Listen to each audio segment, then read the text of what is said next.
Hey, it's Paul Browning from howtonetwork.com. This is another one of our full free IT certification courses. We post a few every, say, 2 or 3 weeks, a full course, and then we've got lots of labs and career advice. So if you enjoy the video, please hit the subscribe button and the bell so you see all the other stuff we upload. Obviously, we've got a membership website, which we'll talk about in a second. So this is the Microsoft Security Fundamentals course. Now, by the time you're listening to this video, you can no longer take the exam with Microsoft for this particular course. However, it's full of so much good stuff that I think it's well worth you learning if you want a foundation in network security. Now, if you end up wanting to get certified for security, then this course is actually a good portion of the current CompTIA Security Plus, the Cisco CCNA Cyber Ops, and I think, yes, the SSCP, which is a beginner level IT security course. There's other security courses we have, however, this will be a good primer for all those, and everything you learn will be included in those syllabuses. So, the course is taught mainly by Ernie Campbell. I think I might contribute a few points, but he's been teaching and working in IT for a long time. We cover security fundamentals, all the basics such as information security and cryptography, some vulnerabilities, your physical and network-based threats, passwords, malware and social engineering, which is still current today, obviously. Network devices, network protocols in terms of security, some wireless security and network design from a security perspective again, securing your hosts and devices, application and data. We cover AAA, Authentication, account management, remote access, PKI obviously, so certificate authorities and securing your network traffic, and then compliance is boring but it's important, and it's also covered in other IT security exams, and then your risk analysis and calculation. So it's all time well spent. I hope you enjoyed the course. Any questions or comments, please drop them. And as I said, if you enjoy this course, we are adding others. So if you subscribe and hit the bell underneath, you'll be the first to hear. So enjoy the course.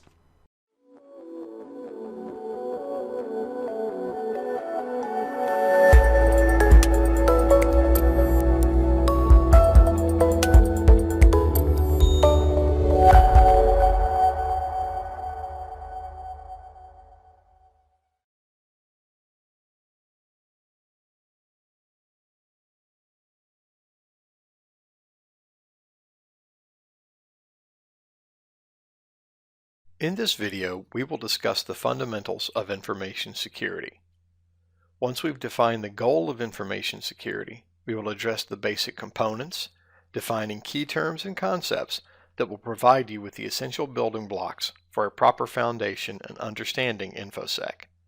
I will then introduce you to several of the components and activities that make up the security management process. We will then also discuss information security controls as we examine the principles and methods that will be used to secure our data resources. Information security is the art of protecting data, resources, and infrastructure from unauthorized theft, disclosure, manipulation, inspection, or destruction. There are 3 basic goals of information security. The first goal is prevention. Corporate secrets, personally identifiable information, intellectual property, and the like all must be protected from exposure, deletion, and unauthorized manipulation. The cost of recovery when this data is compromised can be quite large. The most cost-effective way to protect your information assets is to prevent the breach in the first place. Detection. The second goal of information security is that if the breach occurs, that it is detected as quickly as possible. Detection allows us to stop the activity before it escalates, as well as providing the opportunity to fine-tune our policies and procedures to avoid future breaches. And lastly is recovery. Recovery is a restoration of files that were deleted or corrupted as a result of the breach. Let's define some key terms that we will be using from this point forward. First is vulnerability. A vulnerability is any weakness in design or implementation that can lead to an unexpected event which may compromise the integrity of the system. Vulnerabilities might be exposed through insufficient physical security, bugs in software and operating systems, weak or default passwords, poor infrastructure design, non-validated user input.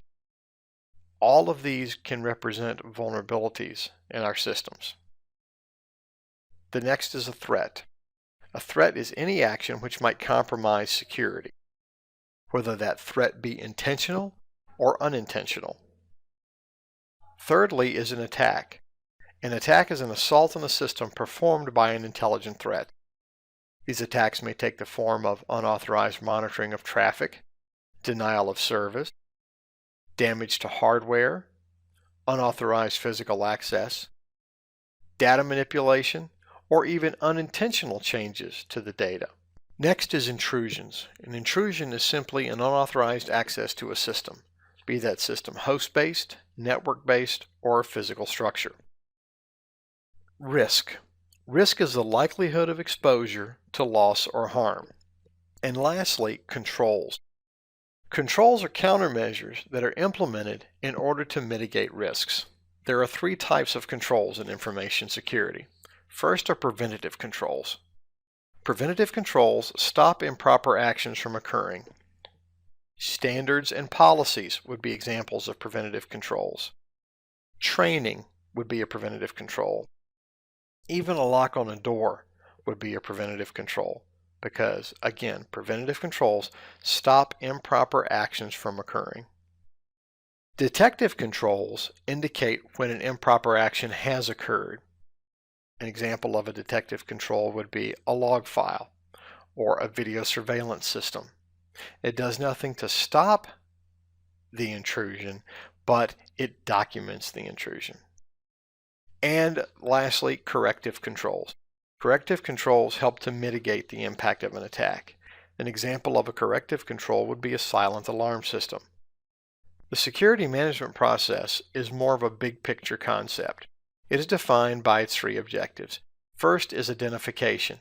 During identification, breaches are detected, details of the breach are logged, and then an appropriate response is formulated.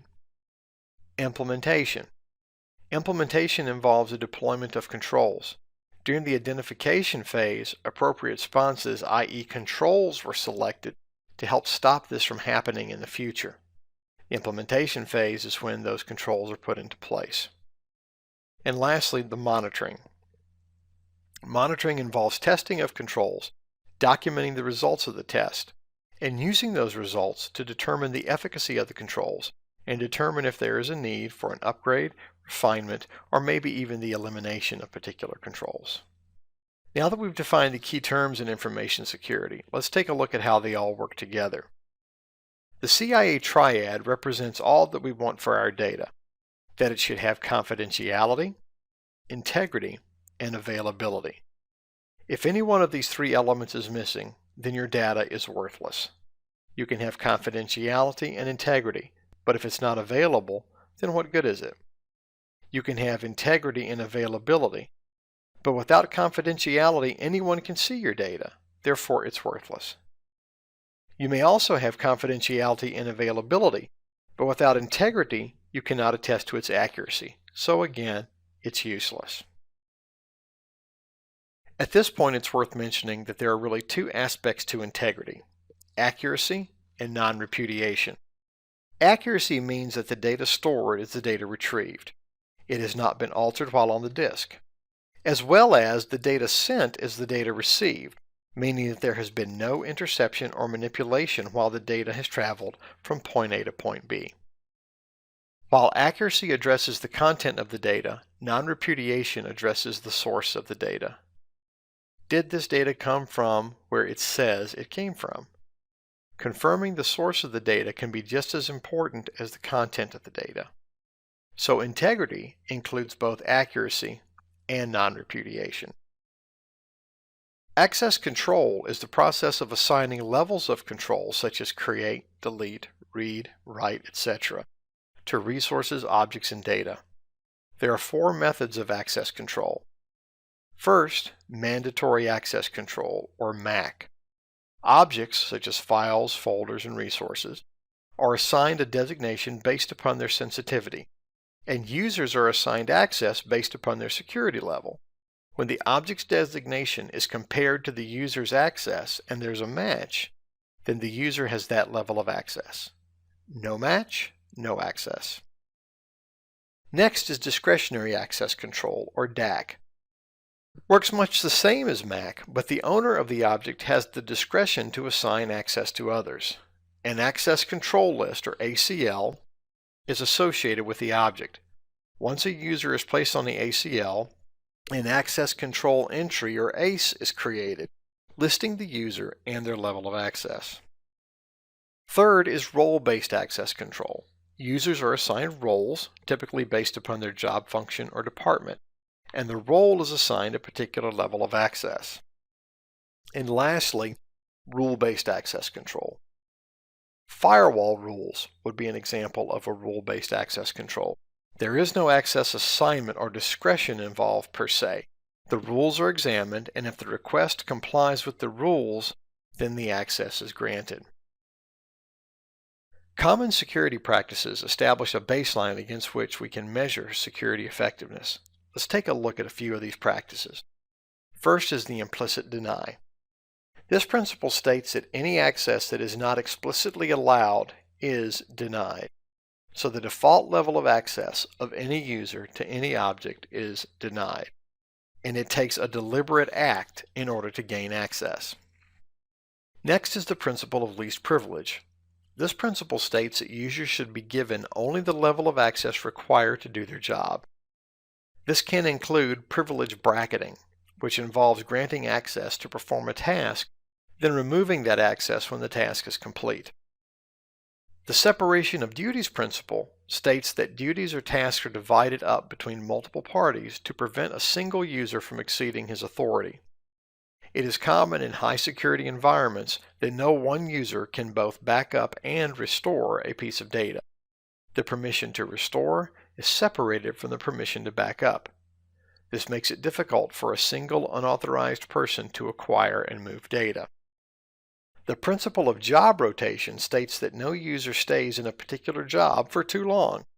This ensures cross-training, and more importantly makes it difficult for someone to perform unauthorized activities in their work for a protracted period of time.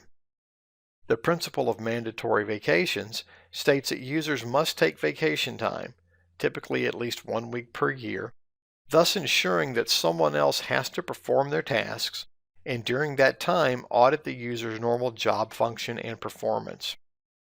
And lastly is time of day restriction.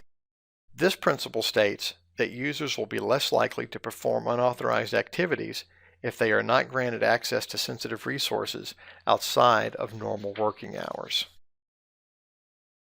In this video, we discussed the fundamentals of information security, established the goals of information security, and defined important terms.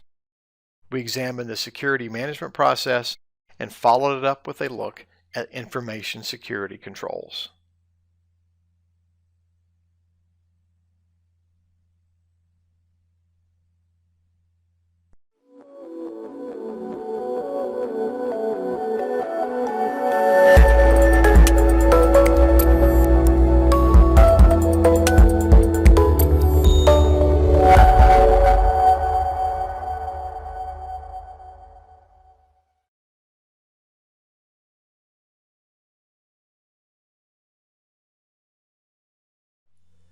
In this video, we will examine encryption.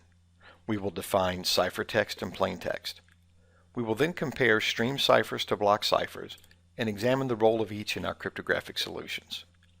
We will discuss the role of encryption and hashing algorithms and introduce you to the most common uses of each. We'll finish the session up with a look at symmetric and asymmetric encryption, and finally a discussion of digital signatures. Cryptography literally means hidden writing. It is, according to Webster, the enciphering and deciphering of messages in secret code. Modern cryptography is based heavily on computer science and mathematics and allows us to transmit data in plain sight while concealing the content of that data. Encryption is the conversion of data from plain text form into encoded or ciphertext. Only when one possesses the prerequisite decryption information can they decode and then read the data. Encryption may be one way, intended only to verify the legitimacy of the data entered, such as in the case of a password. Or it may be two-way, allowing for the reconstitution of the data on the receiving end following the decryption process, thus allowing the data to travel in a protected state and then be read in its original form once it has reached its destination. It is this aspect of encryption which provides confidentiality. A cipher is a collection of actions used to encrypt data. The act of reversing ciphertext into plaintext is known as deciphering. A cipher differs from a code in that codes translate words or phrases into different words or phrases. But ciphers encode individual letters and bits, making the output completely unintelligible, often referred to as pseudo-random noise. There are two types of encryption ciphers, stream ciphers and block ciphers. A stream cipher encrypts data one bit at a time, literally in a stream. Each plaintext bit is encoded into ciphertext. A stream cipher can be applied quickly and will always be the exact same size as the original plaintext. A block cipher encrypts the data in blocks. The generated ciphertext is more difficult to break, more cryptographically secure, but it is slower than a stream cipher. Some common stream ciphers are cipher block chaining, electronic code book, counter mode, and propagating cipher block chaining. In the previous video, we discussed that the integrity of data depends on both its accuracy and non-repudiation. Encryption provides for both of these elements. It verifies accuracy in that only those with the correct decrypting cipher can decrypt the ciphertext and return it to a readable form. It does this by providing a one-way encryption which verifies the authenticity of the sender without revealing the data. An encryption algorithm is the scheme used to encrypt the data. Simple algorithms provide little protection, while complex algorithms provide practically unbreakable protection. A substitution algorithm would be simple: A equals 1, B equals 2, etc. This will render a ciphertext, but it will stand up to scrutiny but a short time before it is cracked. Modern algorithms will use complex mathematical functions. The more complex the function, the more secure the resulting ciphertext. Though the algorithms will be fixed, the encryption key used by the algorithm will change. When executing the same algorithm with two different keys, the same plaintext will produce two different ciphertexts. Conversely, two different keys applied to the same ciphertext will also produce two different results. The longer the key, the stronger the encrypted result. Keys are measured by bit length. A 128-bit key is considered practically unbreakable. However, 168-bit, 256-bit, 512-bit, even 2048-bit key lengths are not unusual. The strength of these ciphers is evident when you realize that every time the bit length is increased by 1, the strength of the cipher doubles. So 256-bit encryption is not twice as strong as 128-bit encryption. It is twice as strong 128 times. Hashing is one-way encryption that generates a ciphertext that is not to be decrypted, but is used to verify the identity of the sender or to verify that the data sent is unchanged. Most password authentication uses hashing to verify that the correct password was entered by the user without revealing the password itself. Hash functions are non-reversible. You cannot take the hash value, reverse the algorithm, and determine the beginning value. We will deal with this in greater detail in the videos dealing with password attacks. The most common hashing algorithms are Message Digest 5 or MD5, Secure Hash Algorithm or SHA, NTLM, the NT LAN Manager, Hash-Based Message Authentication HMAC, and LANMAN or the LAN Manager hashing algorithm. HashCalc is an interesting application that will perform hashing functions against files, text strings, and hex strings. In order to illustrate how hash values can indicate that data is the same in two different places without revealing the contents of the data, we're going to hash a couple of files. You see here test text 1, test text 2. Test text 1, the content is text 1. Text 2, the content is text 2. So we're going to go ahead and hash text 1. We're going to do MD5 and SHA-1 hashes, and we'll do test 2 here. You'll notice that the two hash values are completely unrelated. So the MD5 hash here compared to the MD5 hash here, there is no way to look at those two hash values and tell that the contents of those two files are even anywhere close to each other. However, if we take one of these, let's take test text 2 and change the content so that it exactly matches test text 1. And let's rerun the hash values. And now you'll see that the hash value is absolutely identical. Whether we're talking MD5 or the SHA-1 hash, that the hash value of the two separate files, test text 1, test text 2, the hash value is the same because the content of the file is the same. The file name is different. The date timestamp, last modified date of the file will be different. But hashing only takes into account the content of the file, none of the metadata. This is how a hashing function can validate that data is unchanged from one location to another. Unlike hashing, symmetric encryption is two-way. It is symmetric in that the same key is used for both encryption and decryption. This is also called private key encryption. Since the same key is used for both encryption and decryption, it is essential that the key be protected. A compromised key means compromised security. The most common symmetric encryption algorithms are the Data Encryption Standard, or DES, which uses a 56-bit key length. Triple Data Encryption Standard, or triple DES, which uses a 168-bit key length. Advanced Encryption Standard, or AES, which may use a 128, 192, or 256-bit key length. Blowfish, which uses a 64-bit key length, and Twofish, using a 256-bit key length. Asymmetric encryption uses two different keys, one for encryption, the public key, and one for decryption, the private key. In this scheme, the private key is never transferred and is certainly the more sensitive of the two. The public key is thus named because it is openly distributed and visible to anyone. The public key is used to encrypt, but decryption can only be done with the private key. Asymmetric encryption is also called public key encryption. And since the pair is needed to perform the encryption and decryption, and the private key is never disclosed, it is the more secure of the two options. The most common asymmetric encryption algorithms are Rivas-Shamir-Edelman, or RSA, the Diffie-Hellman algorithm, and elliptic curve cryptography. Digital signatures provide non-repudiation by encrypting the plain text and generating a ciphertext.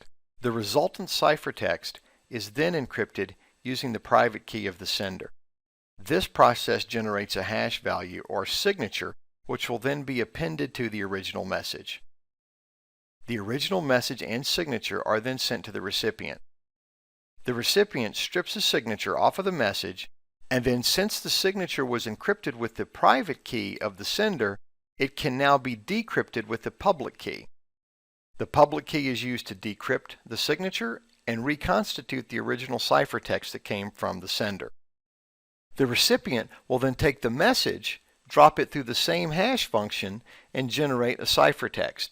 If these two ciphertexts match, then the message received is the same as the message sent.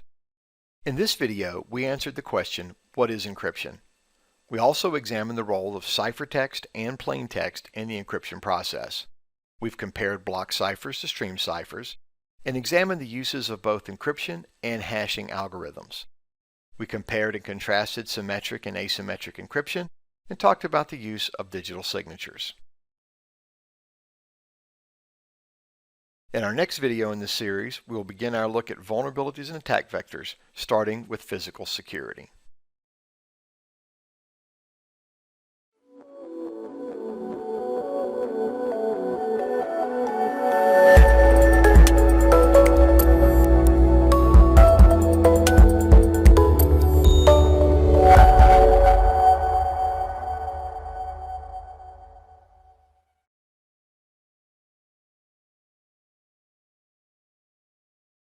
In this video, we will look at physical security and its role in a comprehensive security solution.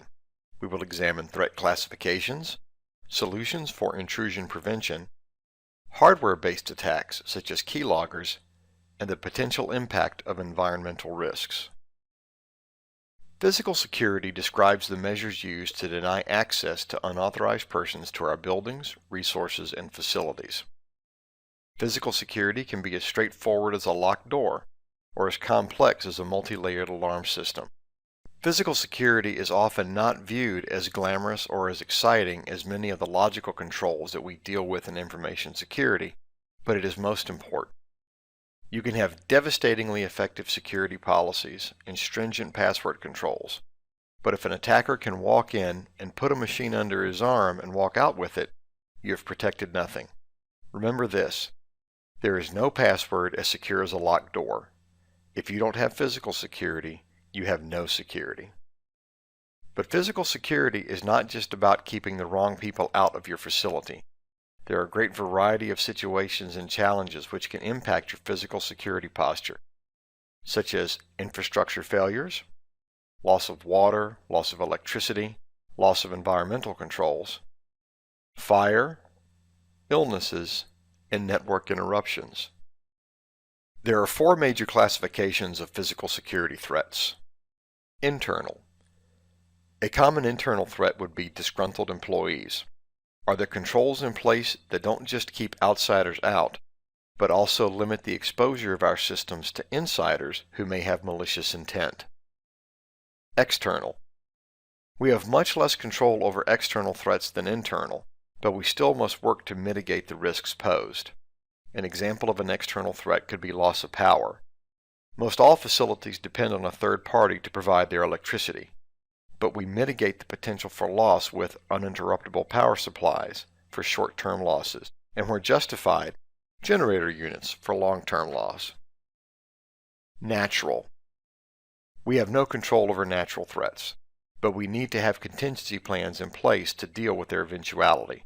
Snowstorms, tornadoes, and floods are examples of natural threats. Man-made. A disgruntled employee cutting data cables would certainly be an example of a man-made threat. But threats do not have to be deliberate to impact our security posture. The utility worker that accidentally cuts our data cables does so without the malicious intent of a disgruntled employee, but the net result is the same.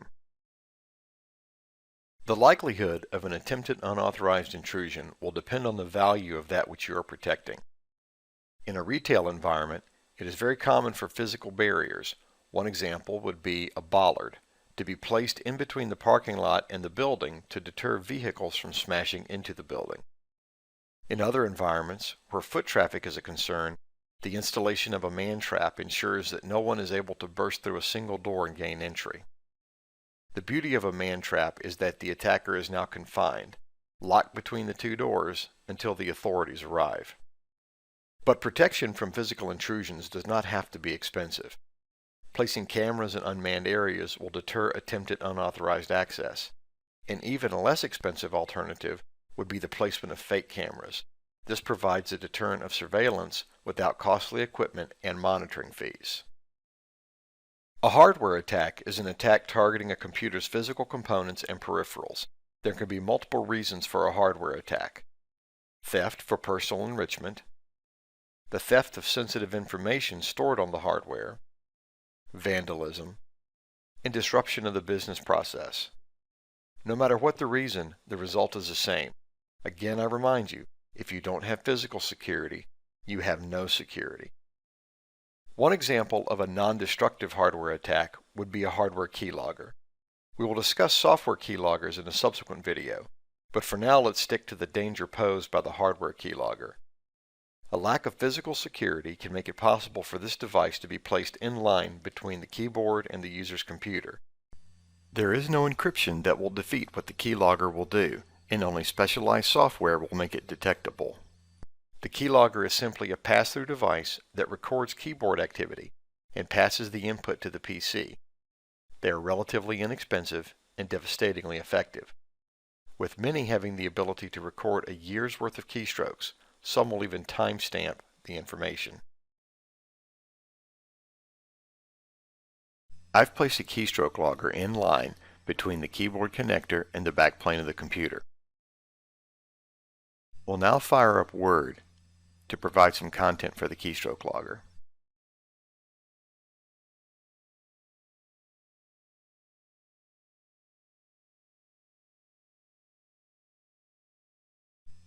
I will also make sure to intentionally make an error so that you can see how the keystroke log handles non-alphanumeric or special character keys.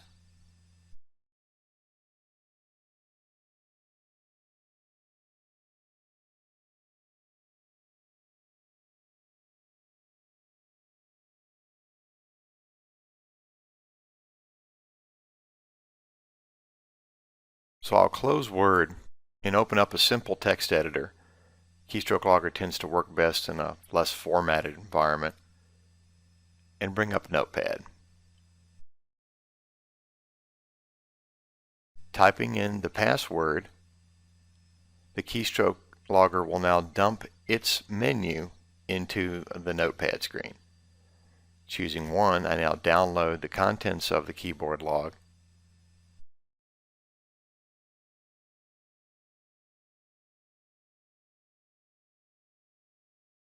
You'll notice the Control Escape characters that were used to bring up the Start pane in Windows 8. And you also notice the backspaces that were used to correct the mistake as I was typing. After we've looked at the contents, hit 7 to quit and exit the keystroke logger. As I mentioned earlier, there are environmental risks as well, that though we have little or no control over them, we should implement specific mitigation techniques to address them. Fires may be a natural occurrence or deliberately set, but the cause has little impact on the result. Fire may destroy hardware and the data stored in it. It is essential that our data centers are equipped with working fire detection and suppression systems so that the likelihood of fire is diminished, and in case of fire, the damage is minimized. Severe weather can be a major problem where the well-being of our data is concerned. Information systems should be well contained and physical facilities built to building codes and standards to minimize weather-related damage. Flooding will be a major concern in some geographic regions and not so much in others. But the fact that a building is or is not in a flood zone is not your only concern. Your data center needs to be above ground and its location carefully thought out. A broken water pipe can be just as devastating as a natural flood. Temperature extremes are yet another concern. The loss of environmental controls in your data center can very quickly lead to operating temperatures which will destroy hardware, and if not permanently destroy data, certainly interrupt the normal flow of business while backups are being restored to this or an alternate location. In this video, we looked at physical security and its role in our comprehensive security solution. We examined threat classifications, solutions for intrusion prevention, hardware-based attacks such as keyloggers, and the potential impact of environmental risks. In our next video, we will continue to look at vulnerabilities and attack vectors with network-based threats.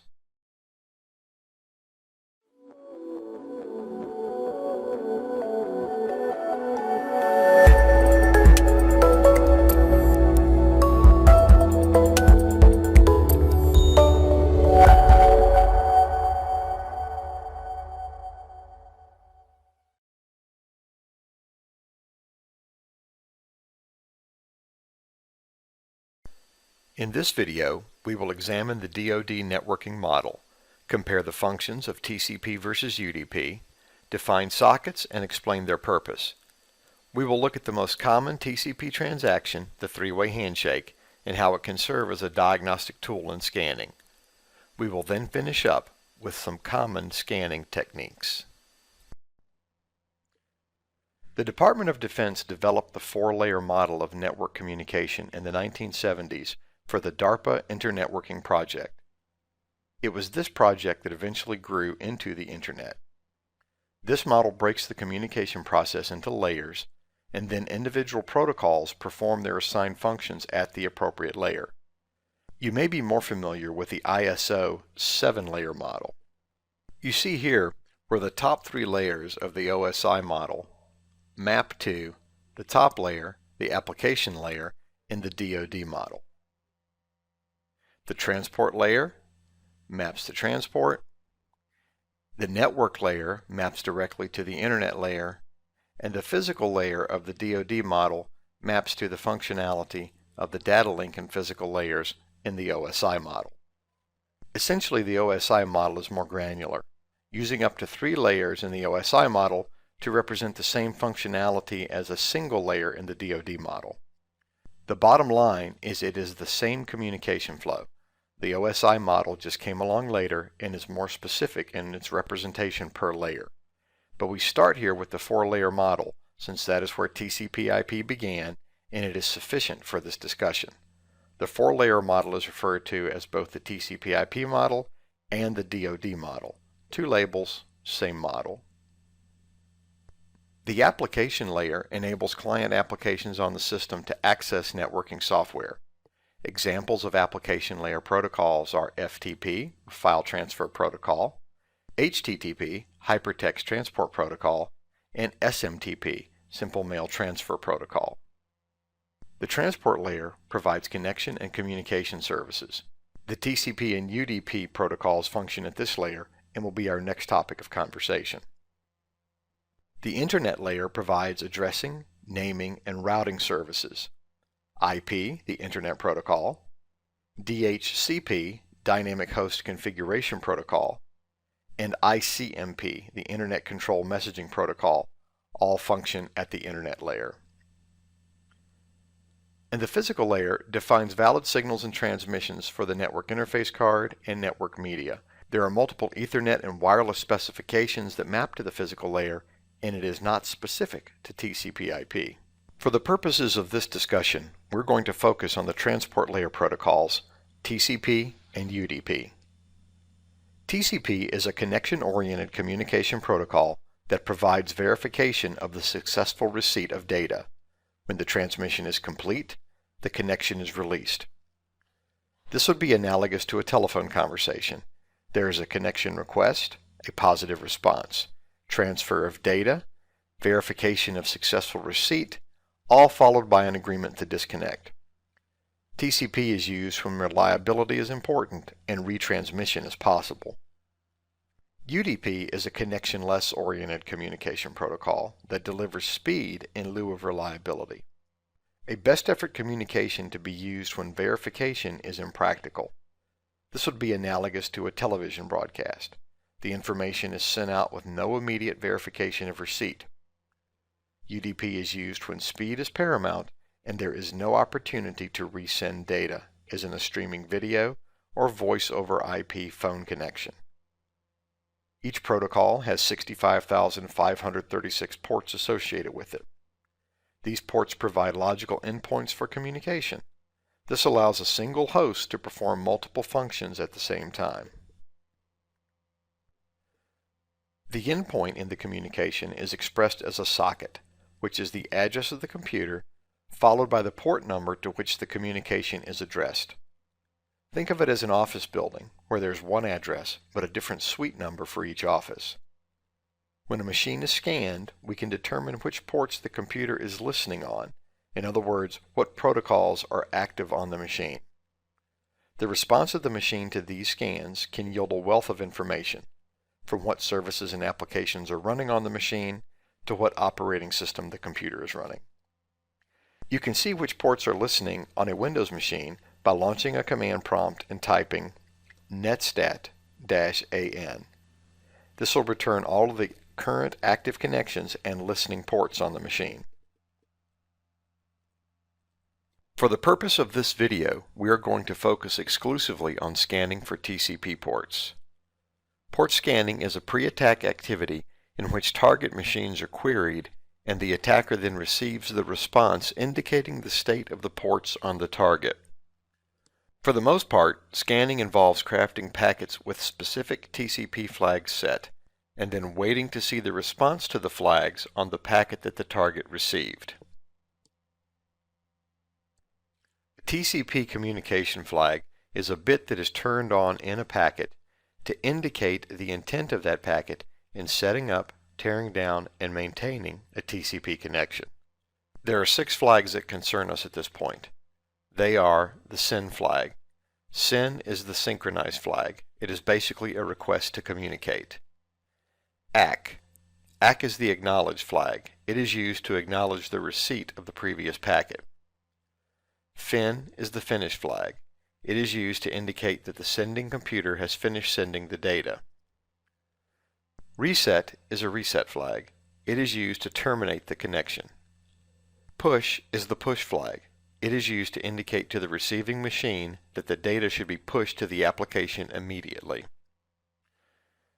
Urge is the urgent flag. It is mostly deprecated, but indicates that the data is urgent and should be prioritized by the application.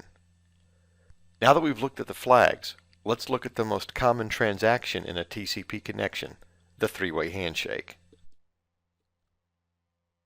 The three-way handshake is the exchange that sets up a TCP connection. The computer requesting the connection will send a packet to the receiving computer with the SYN flag set. This is the synchronized request.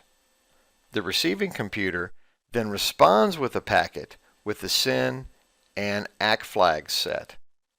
The SYN flag indicates that this machine is willing to connect, and the ACK flag acknowledges receipt of the previous packet.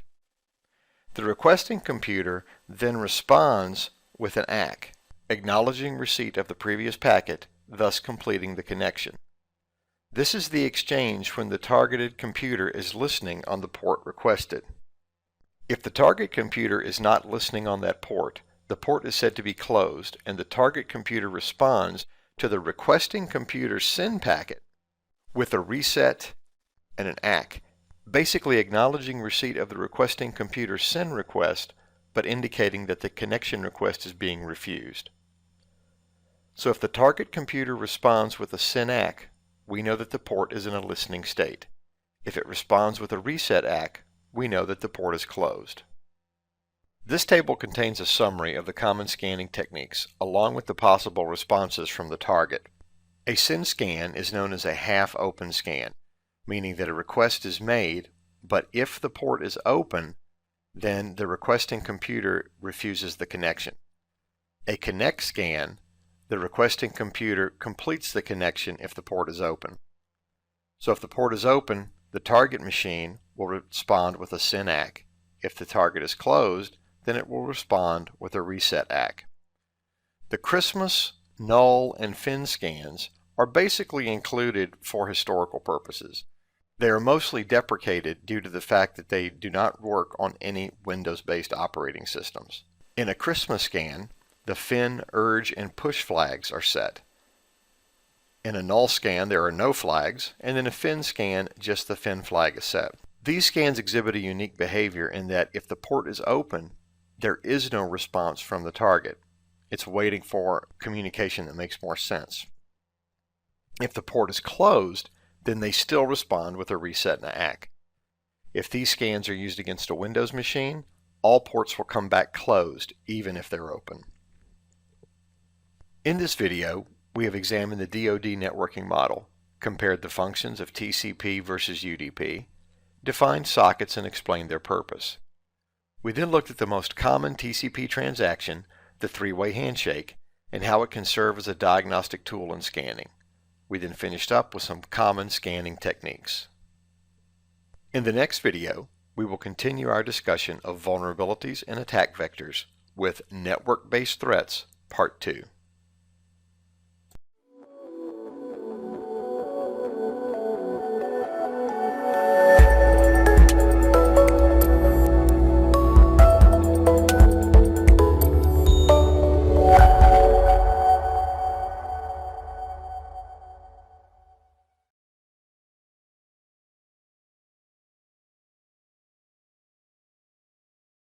In the previous video, Network-Based Threats Part 1, we covered some of the fundamentals of TCP/IP and described the relevant packet sequences to establishing a TCP connection and how TCP responds when those sequences are intentionally altered. In this video, we will build on that foundation and look at additional attack vectors that leverage the network communication process. We will define eavesdropping and look at examples of these types of attacks. We will discuss denial of service as well as session hijacking attacks and conclude with a look at social network attacks. Eavesdropping, or a sniffing attack, occurs when an attacker gains access to the networking medium and is able to observe the communication in action. On a wired network, the attacker must gain access to a physical port, but on a wireless network, need only to be close enough to intercept signals from the wireless access point. Sniffing can be very difficult to detect. It can also be very effective if there is little or no authentication on the network, and even more so if there is no encryption of the traffic. The types of eavesdropping attacks we'll discuss are passive. A passive sniff is used to collect data.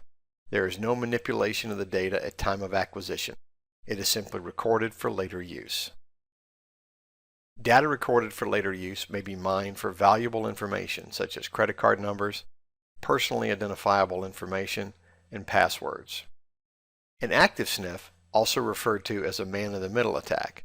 In this attack, the data is not just observed, it is actively manipulated. The address of a requested website can be changed to direct the victim to a malicious site, or the data returned from a website that can be altered before it is presented to the victim. In this example of a man-in-the-middle attack, the victim receives an email, which we will cover in the social engineering video, instructing them to log on to a specific site for account verification or any other fake IT support justification the attacker comes up with. The victim clicks the link and is taken to a site that looks like the victim's intended target. When the victim attempts to log on, the attackers will collect the victim's username and password and then forward the request to the actual website that the victim thought he was going to. This way, a successful logon ends with the user being authenticated to the website and the attacker has stolen the credentials. A denial of service attack is the illegitimate consumption of resources to the point that legitimate use of those resources is diminished or impossible. A denial of service attack, DOS, strictly speaking is one-on-one. One attacker computer attacking one victim computer. A distributed denial of service, or DDoS, is much more effective and much more difficult to stop. In a DDoS attack, the attacker will utilize a botnet. A botnet is a network of bots derived from robots or zombie machines that have been taken over through the introduction of a Trojan or some other piece of malicious software. The malicious software, or malware, then makes it possible for the attacker to remotely control the individual bots and point them in a simultaneous attack launched against the intended victim. This attack is difficult to stop for two reasons. First, any denial of service is consuming resources that you placed on the internet for consumption. So stopping the attack by taking down the resource is surrendering to the attack. Second, in a distributed denial of service attack, the attack is coming from hundreds, even thousands of IP addresses, making it impractical to simply block the offending traffic at your firewall. Some common denial of service attacks include an ICMP flood. An attacker sends large amounts of ping requests to the target, thereby consuming the victim's bandwidth responding to the pings.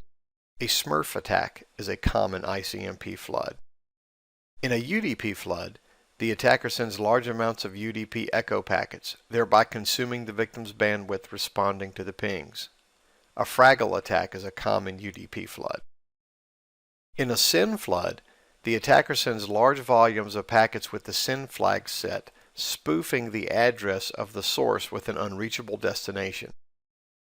The victim then responds with a SYN ACK, but while waiting for the expected response, a packet with an ACK flag set to complete the connection, the victim will hold that connection in reserve for 75 seconds. The attacker simply overwhelms the victim machine with thousands of requests, filling up the victim's buffer and making it impossible for the victim machine to respond to any legitimate connection request.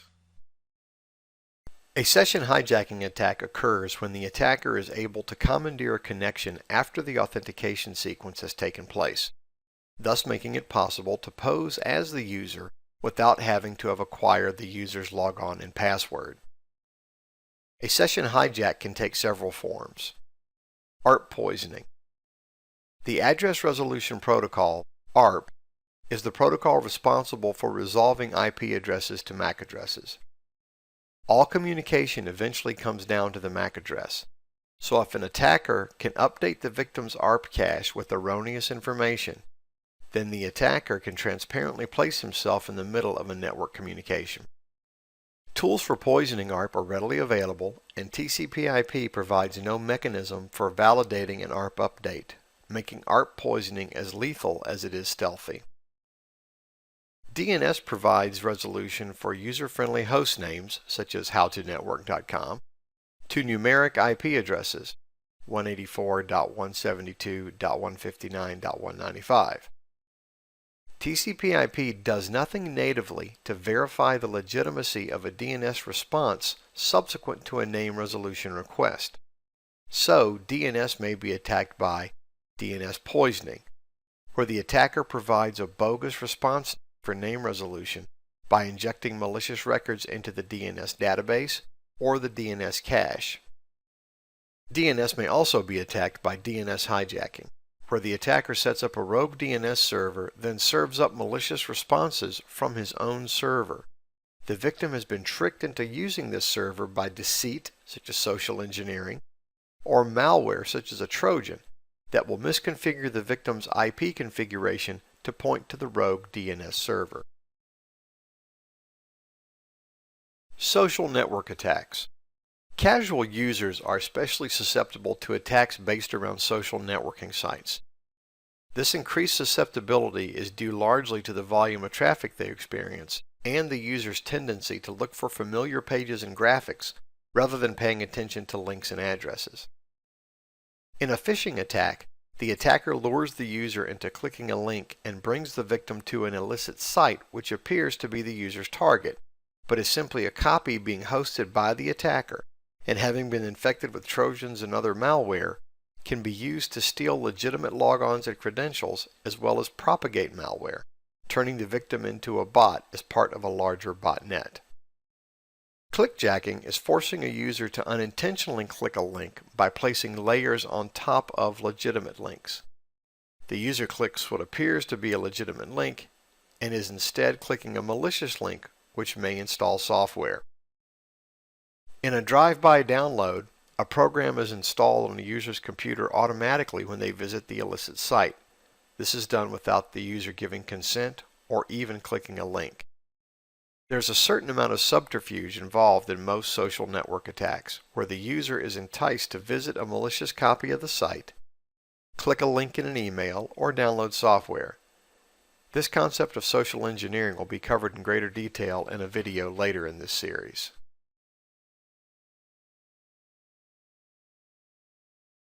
In this video, we defined eavesdropping and looked at examples of eavesdropping attacks.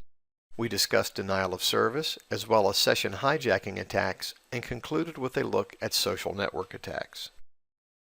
In our next video, we will continue our discussions of vulnerabilities and attack vectors with a look at passwords.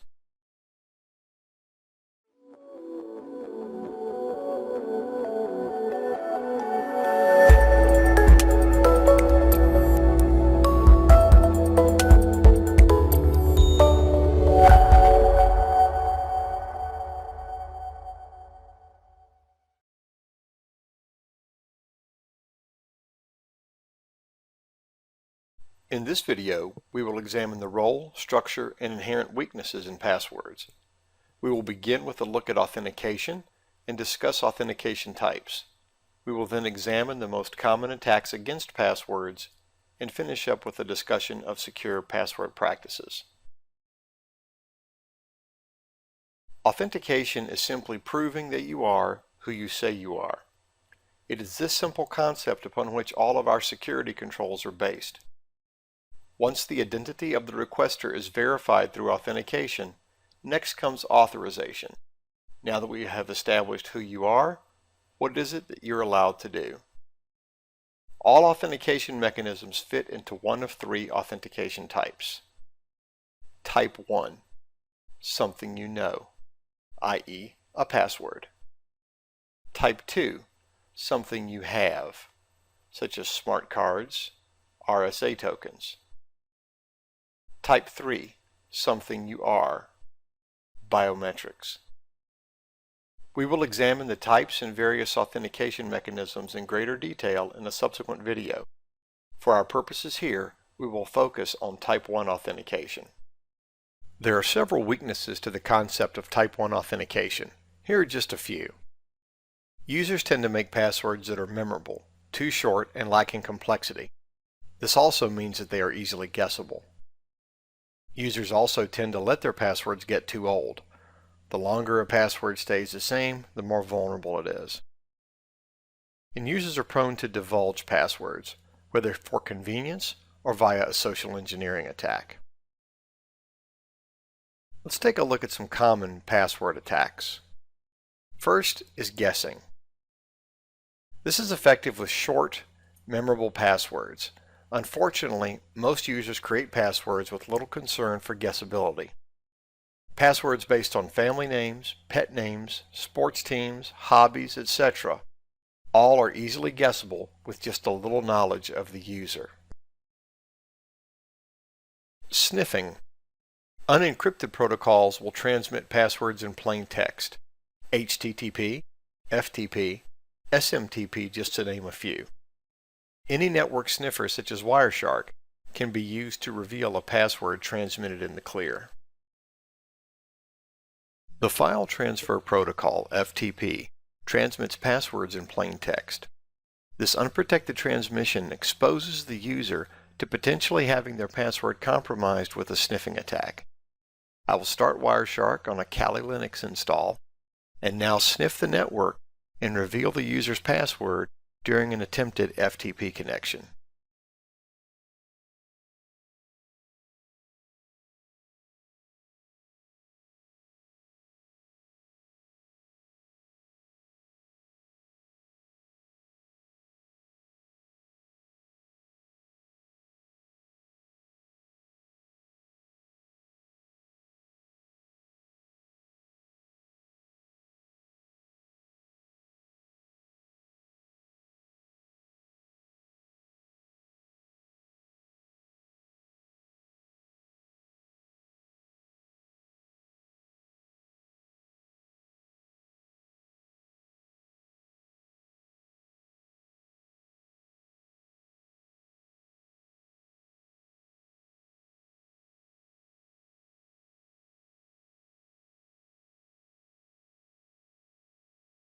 Dictionary attack.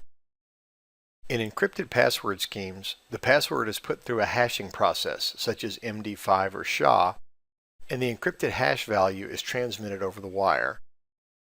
Remember from our hashing discussion in the cryptography video that these hash values are irreversible, but the hashing algorithm itself is known. So in a dictionary attack, the software will hash each line of a text file, known as a dictionary file.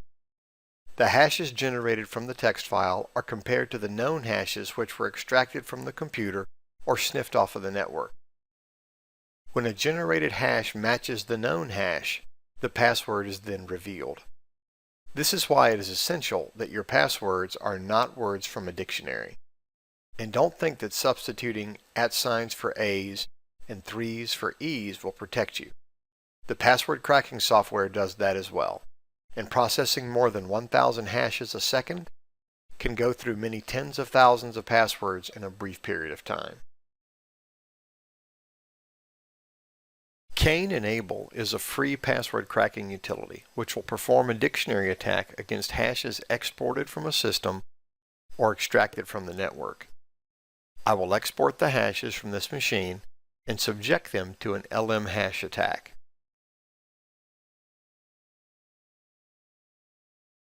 Landman hashes, if present, will be our hash of choice. They are cryptographically weak and therefore allow us to perform a quick and effective attack on passwords.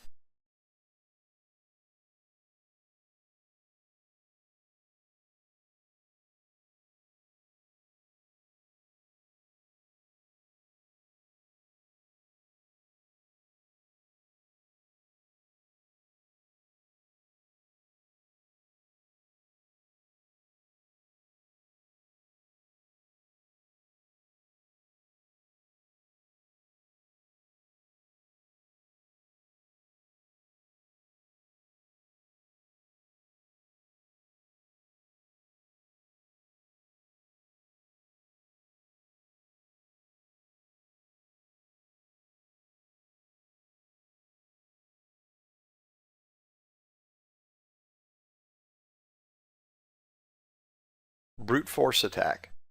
Unlike a dictionary attack, which will work against weak passwords, a brute force attack will work against any password. It's just a matter of time. Even with today's impressive computer processing speeds, it is possible to create a password that is long enough that it is practically unbreakable. Average processing time in the tens of millions of years is not unheard of. The key is length. A short password can be brute forced in a matter of weeks or even days. A 4-character password can be brute forced in under 9 seconds. A 6-character password, less than 1 day. A 7-character password takes almost 94 days. Increase that password to 10 characters, and you're looking at more than 218,000 years to brute force it. Modern operating systems will allow up to a 128-character password, so make your passwords as long as possible. The only way to make a password truly secure is to make it long. Rainbow tables. A rainbow table is a database of pre-computed hash values. You simply look up the hash that has been extracted from the computer or network, and that will reveal the password. The problem with rainbow tables is that they are very large. A rainbow table of every hash for a password length of 7 characters would be more than 1 terabyte. That's 1024 gigabytes. 8 characters would yield a 107 terabyte file, and 9 characters would yield a file more than 9.9 petabytes. That's 10,380,000 gigabytes. So you can see that though theoretically effective, it is large, unwieldy, and by virtue of its size can be made impractical against passwords of significant length. There are some things that you can do to ensure that your passwords are safe. First, there are a few things to avoid. Don't use guessable passwords, passwords that contain personal information, or passwords found in dictionaries. And there are also some things you must include to ensure that your passwords are safe. Do use long passwords. Passwords can be up to 128 characters in length. Use passphrases. Spaces are valid characters in a password, so make it a phrase. This will all but eliminate the dictionary attack from being a threat. And use frequent password changes. The shorter a password is, the more important that it is not allowed to age significantly. To be effective, a brute force attack would have to be restarted every time the password is changed. So if a password is long enough that brute forcing it would take years, and the password is reset every month, then the attack is rendered useless. In this video, we examined the role, structure, and inherent weaknesses in passwords. We began with a look at authentication types, followed that with an examination of the most common attacks against passwords, and finished up with secure password practices. In the next video, we will continue our look at vulnerabilities and attack vectors with a look at malware.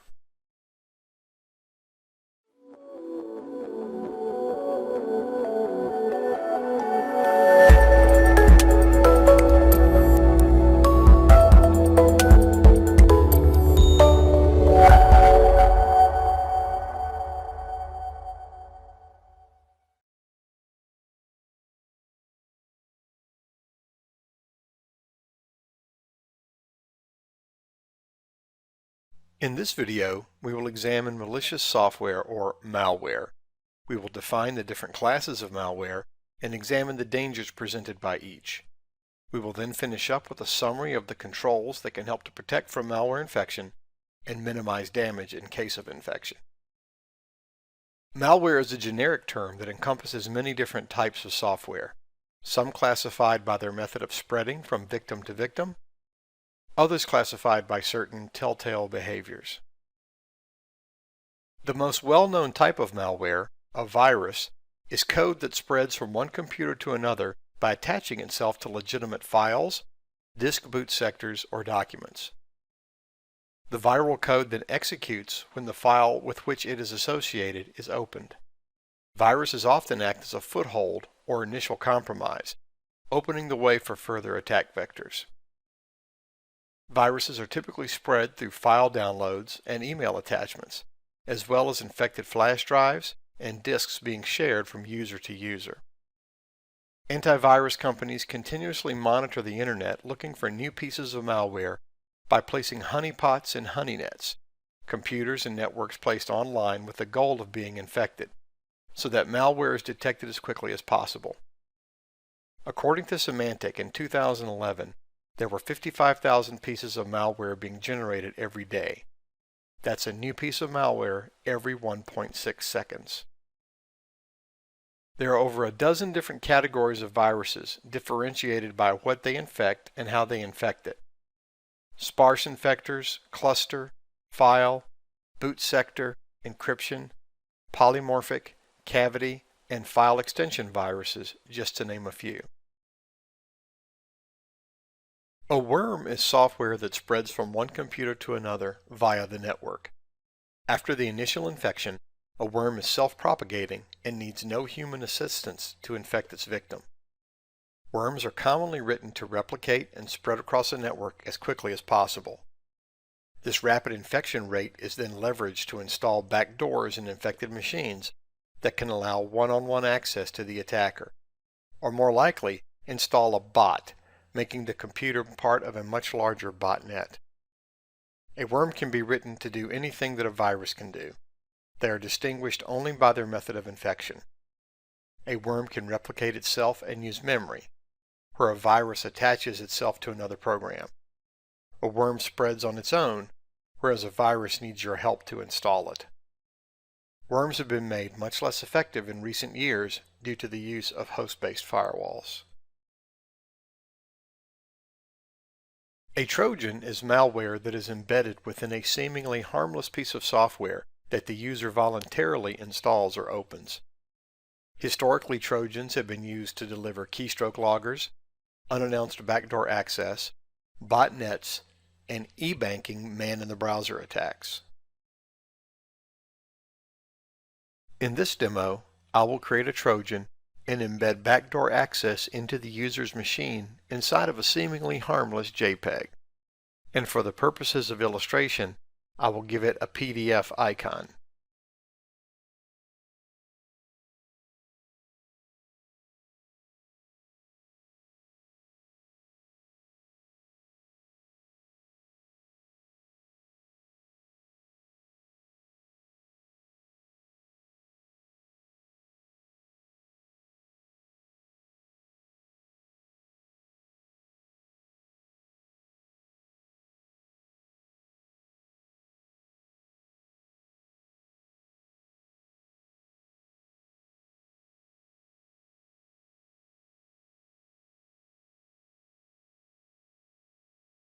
When the user opens the JPEG file, the Trojan will open a listening port on his computer, which the attacker can then connect to and take control of his system. If we open a command prompt on the victim's machine and run a netstat-an, we will see the listening ports on the machine before the activation of the malware and after the activation of the malware.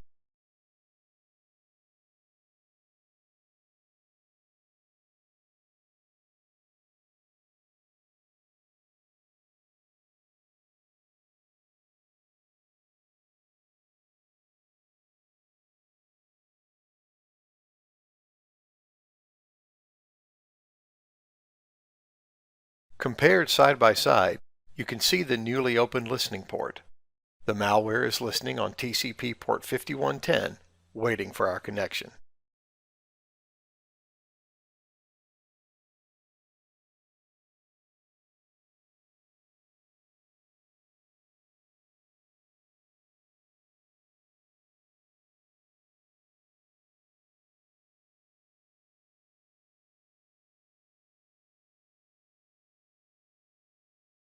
This remote access Trojan, or RAT, will allow us to be mischievous, or we can choose to be downright malicious.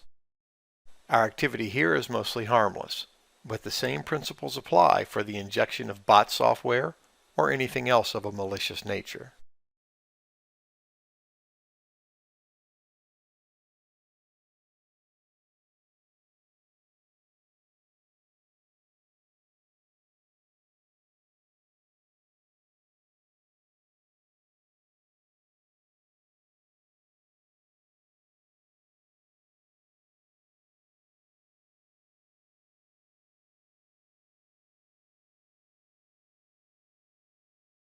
A backdoor is a listener or software agent that is installed on the victim's system in order to allow the attacker to regain access to the computer quickly and easily after the initial infection.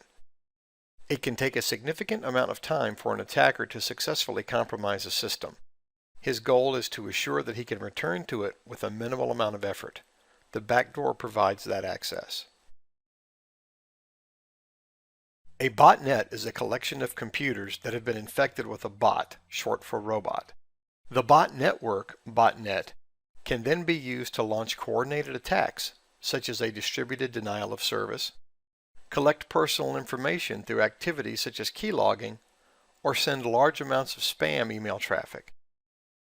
Spam is unsolicited email. It is the email equivalent of junk mail. To give you some idea of the scope and impact of spam, consider these statistics from 2012.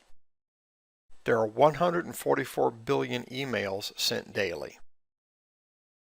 99,072 million of those were spam, 68.8% of all email. When you consider that these numbers are daily numbers, you can see what a significant problem malware, and Trojans in particular, can represent. Spyware is malware that is installed to track and report usage of the victim's system, or collect personally identifiable information, including but not limited to web browsing habits, banking information, logons, and passwords. There are several potential methods of infection. One common method is via Trojan. Malware detection is often performed by our antivirus software. An effective AV solution will do detection at multiple levels, looking for the presence of malware at the network perimeter, various public-facing servers such as email and web, and at the local client machine. But even with this multi-layered approach, industry experts believe that more than half of all malware goes undetected. When one considers this detection rate in light of the volume of malware produced daily, it is readily apparent that our anti-malware strategy must go beyond AV software. An effective anti-malware strategy will indeed use software solutions, but will also include appliances and services to stop our users from visiting sites known to propagate malware, in addition to end-user education and responsibly enforce security policies. End users should be taught safe practices to avoid malware infections, such as don't download from untrusted sources, avoid opening email attachments from untrusted sources, run a host-based firewall, do not turn off user account control in Windows, and keep your operating system and applications patched and up to date. These same principles should be reflected in your corporate practices and acceptable usage agreement. In this video, we looked at malicious software, or malware. We then defined the different classes of malware and examined the dangers presented by each. This video concluded with a summary of the controls that can help you to protect from malware infection and minimize damage in case of infection. In the next video, we will continue our examination of vulnerabilities and attack vectors with a look at social engineering.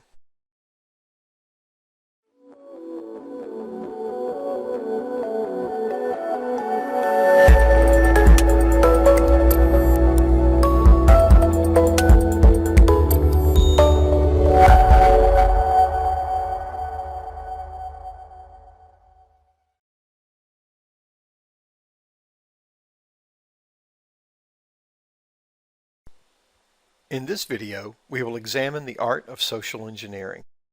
We will then discuss various types of social engineering attacks, both technical and non-technical in nature. We will conclude with an introduction to phishing, defining its various forms and deterrents.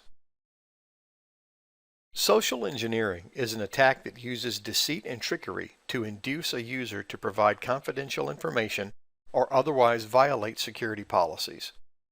It is often a social engineering attack that provides the method of access that allows further attacks to take place. Due to the fact that social engineering is often aimed at a user rather than a technology, it may be vague and difficult to detect. It may take place over any means of communication, be that by phone, email, or in person. There are various types of social engineering attacks, each with a specific purpose. The goal of spoofing is to pretend to be someone else in order to conceal the attacker's identity.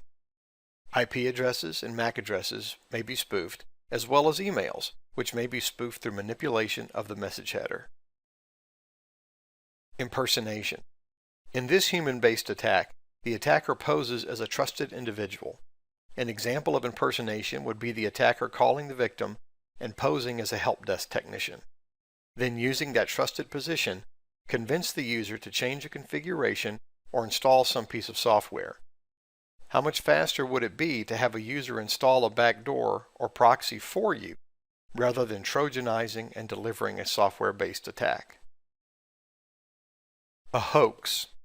In this web-based or email-based attack, the victim is convinced to click a link, install a program, or visit a website in order to deliver the malicious payload because of some promised benefit. Here's an example of a phishing email that seeks to entice the user to click to fill out a tax refund request form because the Internal Revenue Service has determined that they owe you money. There is one indication of the malicious intent of this message before we even get to the link. First, no U.S. government agency would place the $ after the amount. That's just not the proper notation in U.S. English, and would immediately call the source of the email into question. Then we look at the link. The social engineering of this email did not stop with the inducement to click. The attacker has even secured a URL which at first glimpse might appear to be legitimate. But irs-central.net is not the U.S. Internal Revenue Service. That is irs.gov. All United States governmental sites are .gov domains, not .net. But again, this may be close enough where the casual observer would be comfortable enough to click the link. Once the link is clicked, it is already too late to stop the delivery of the intended malware. There are other equally effective attacks that are completely non-technical in nature. Shoulder surfing. Peering over someone's shoulder while they type their password is shoulder surfing. It is not particularly easy to do with the unaided eye due to the speed at which most people type, but this can be overcome with a video recording being taken from a phone or other mobile device. Tailgating. In this attack, the perpetrator gains physical entry through an otherwise secure entrance by an employee holding the door open for them while carrying something, or slipping in behind the employee as they scan their badge to walk in. Dumpster diving. In this attack, the victim's trash is sorted through looking for personal information that has been discarded and not shred. Non-technical attacks are best addressed through user education followed by consistent enforcement of security policies. In a phishing attack, the attacker sends an email, usually from a financial institution, claiming that the target needs to click the link, oddly enough, for account verification for security purposes. The victim clicks on the link and is taken to a site which is a copy of the legitimate site, except that the logon function has been replaced and will simply record the username-password combination along with any other voluntarily submitted data. Not every potential victim will fall for this type of attack.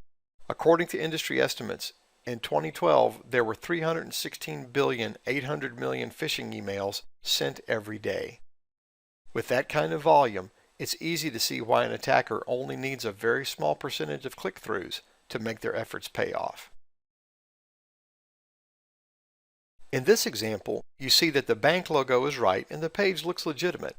That is, until you look at what they're asking for: user ID, password, email address, debit card number, expiration date, and PIN. This is all of the information that anyone would need to drain an account, and a bank will never ask you for this type of account verification. But again, for the casual user, this may seem a plausible request. Next, look at the URL. It's an IP address followed up by a path that attempts to look legitimate by using the bank's actual URL verbiage, but as directories and not as a site address. This attempt at obfuscation would not stand up to any real scrutiny, but may be enough to assuage the fears of the casual user. Phishing variations. Whaling. Phishing attacks targeted at C-level individuals, such as CEO, CIO, CFO, etc. Spear phishing. A phishing attack targeted at a particular individual. And vishing, or voice phishing, utilizes voice over IP networks to gain legitimacy by spoofing an identity, such as through caller ID. Phishing deterrence. There are two primary methods of protecting you and your users from phishing attacks. The first is detection. Current web browsers, such as Firefox, Chrome, and Internet Explorer, provide phishing protection. They will not stop the user from clicking the link, but will intercept the request and notify the user of the suspected malicious intent of the site. This same function is available in various software solutions and hardware appliances.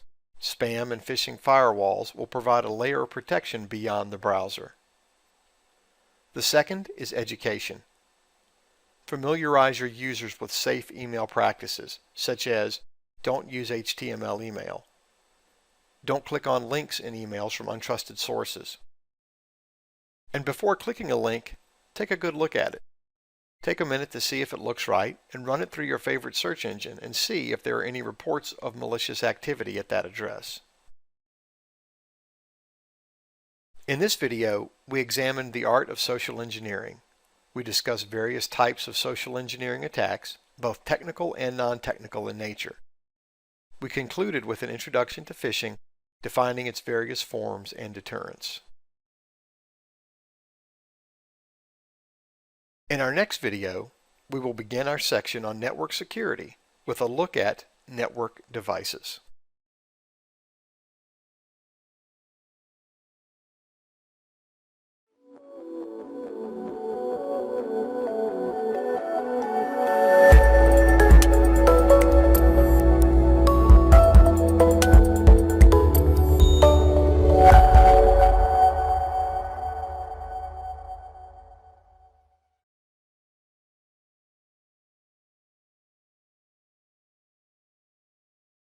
In order to secure a network, one must understand the devices and technologies that we use every day.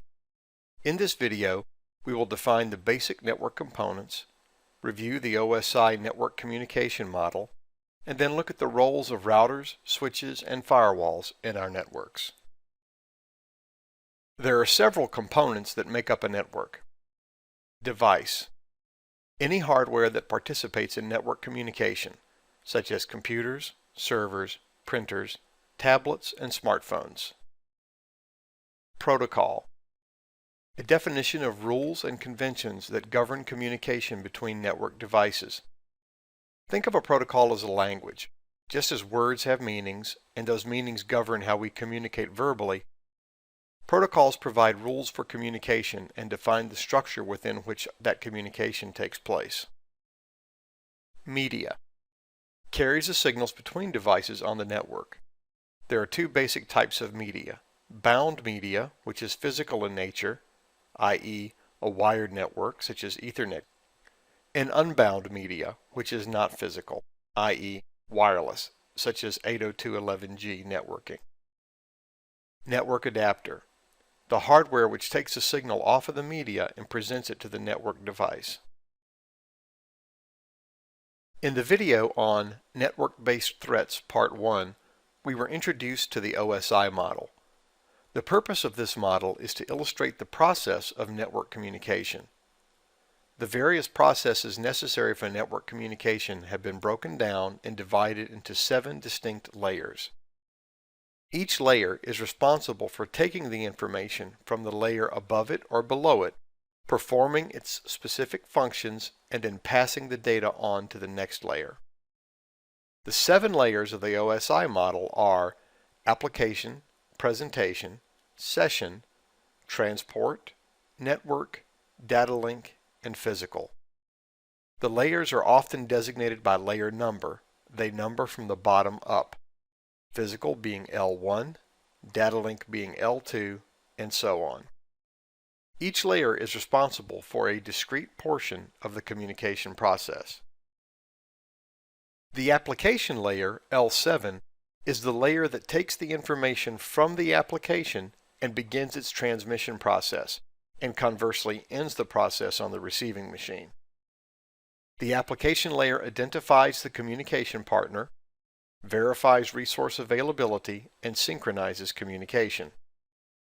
Examples of application layer protocols would be HTTP, FTP, and SMTP. The presentation layer, L6, translates the data from the networking format to the application format. The presentation layer is responsible for compression-decompression and encryption-decryption of the data. The session layer, L5, opens, closes, and manages the sessions between the application processes of the two computers in the session. The transport layer, L4, provides seamless transfer of data to the upper layers of the model, providing end-to-end error recovery and flow control. TCP and UDP are Layer 4 protocols. The network layer, L3, provides switching, routing, and logical addressing of the packets. IP is a network layer protocol. The data link layer, L2, is responsible for encoding and decoding the data into a flow of bits. The data link layer is made up of two sublayers, the MAC, Media Access Control, and LLC, Logical Link Control. These sublayers deal with the computer's physical address and how it negotiates access to the media. The physical layer, L1, takes the bit stream from L2 and places it on the media. Standards for cabling and communication are established at this layer. Ethernet is an L1 standard. In layered communication, such as presented in the OSI model, the layers on the two machines never directly communicate. The information appended to the packet by L3 on the sending machine is stripped off and processed by L3 on the receiving machine. Much in the same way that you might send a letter through the mail, you never directly communicate with the recipient. You simply hand a letter to the postman, who takes it to the post office, who sends it to the next post office that gives it to the recipient's postman, who gives it to the recipient. As long as each layer performs their function, you will have a successfully delivered letter. This is exactly how network communication works through the OSI model. Network devices provide differing levels of connectivity and function at particular layers of the OSI model. Whether for large or small, for commercial or home use, their functions are consistent within each device type. A hub or repeater is a Layer 1 device. There is no intelligence applied against the packet. It is simply repeated, passed on to every port except the one it came in on. Hubs have mostly obsolesced as network speeds have increased and the cost of other faster devices have come down. A switch is a Layer 2 device. When a packet arrives at the switch, its source MAC address is recorded in the switch's CAM table, Content Addressable Memory. The CAM table simply records the MAC address of the computer plugged into each port. So when the switch receives a unicast one-to-one communication, it only sends that traffic to the port that the target of the communication is plugged into. When the switch receives a broadcast one-to-many communication, it will send the traffic to every port except the one it came in on. A router is a Layer 3 device. A router moves traffic from one logical subnet to a different logical subnet. So it gives us greater scalability in that we communicate beyond our own network. But the networks still must use the same protocol. Routers will route traffic through the shortest, fastest path to a destination, do not pass broadcast traffic, and can be configured to filter network traffic as well. A proxy server is a device that isolates your internal networks from the Internet. It does this by downloading and caching files on behalf of your client machines. A proxy intercepts the request coming from your internal network, then generates a new request to the web server for the file requested. When the web server responds, The proxy will sometimes cache the response depending upon the nature of the data, and then forward the response to the internal client that made the original request. A firewall is software or hardware that works to block unwanted network traffic. Firewalls can exist at multiple locations. There are host-based firewalls, where the firewall is installed on a single client computer. Network-based, dedicated hardware and software that provides a layer of protection at the network's perimeter. Application-based firewalls. This firewall looks for specific input that may be malicious and protects your web server, database server, etc. from receiving the suspicious traffic. A firewall will examine traffic at layer 4. It is concerned with two protocols, TCP and UDP. The firewall is usually configured using pessimistic filtering. This means that all 65,536 TCP ports and all 65,536 UDP ports are blocked. Then the traffic that is desired is permitted. This implicit deny ensures that only traffic that is explicitly allowed will be passed into your network. A typical placement of a firewall would be between the internet and your DMZ, or screen subnet, and then another between your DMZ and production networks. This provides a greater level of security than a single firewall, in that the traffic must be explicitly allowed to pass from the internet to the DMZ on one firewall, and then the traffic that made it through the first firewall must be explicitly allowed to pass from the DMZ to the production network. In this video, we defined basic network components, reviewed the OSI network communication model, and then looked at the roles of routers, switches, and firewalls in our networks. In our next video, we will continue our look at network security with Network Devices Part 2.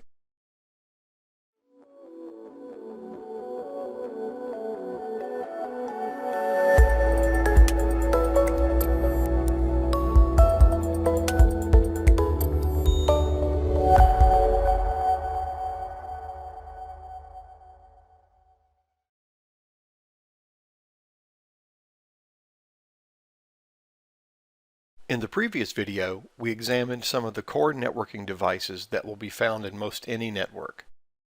In this video, we will be introduced to additional devices that, though not as pervasive as the technologies covered in the previous presentation, certainly provide important functions in most modern networks.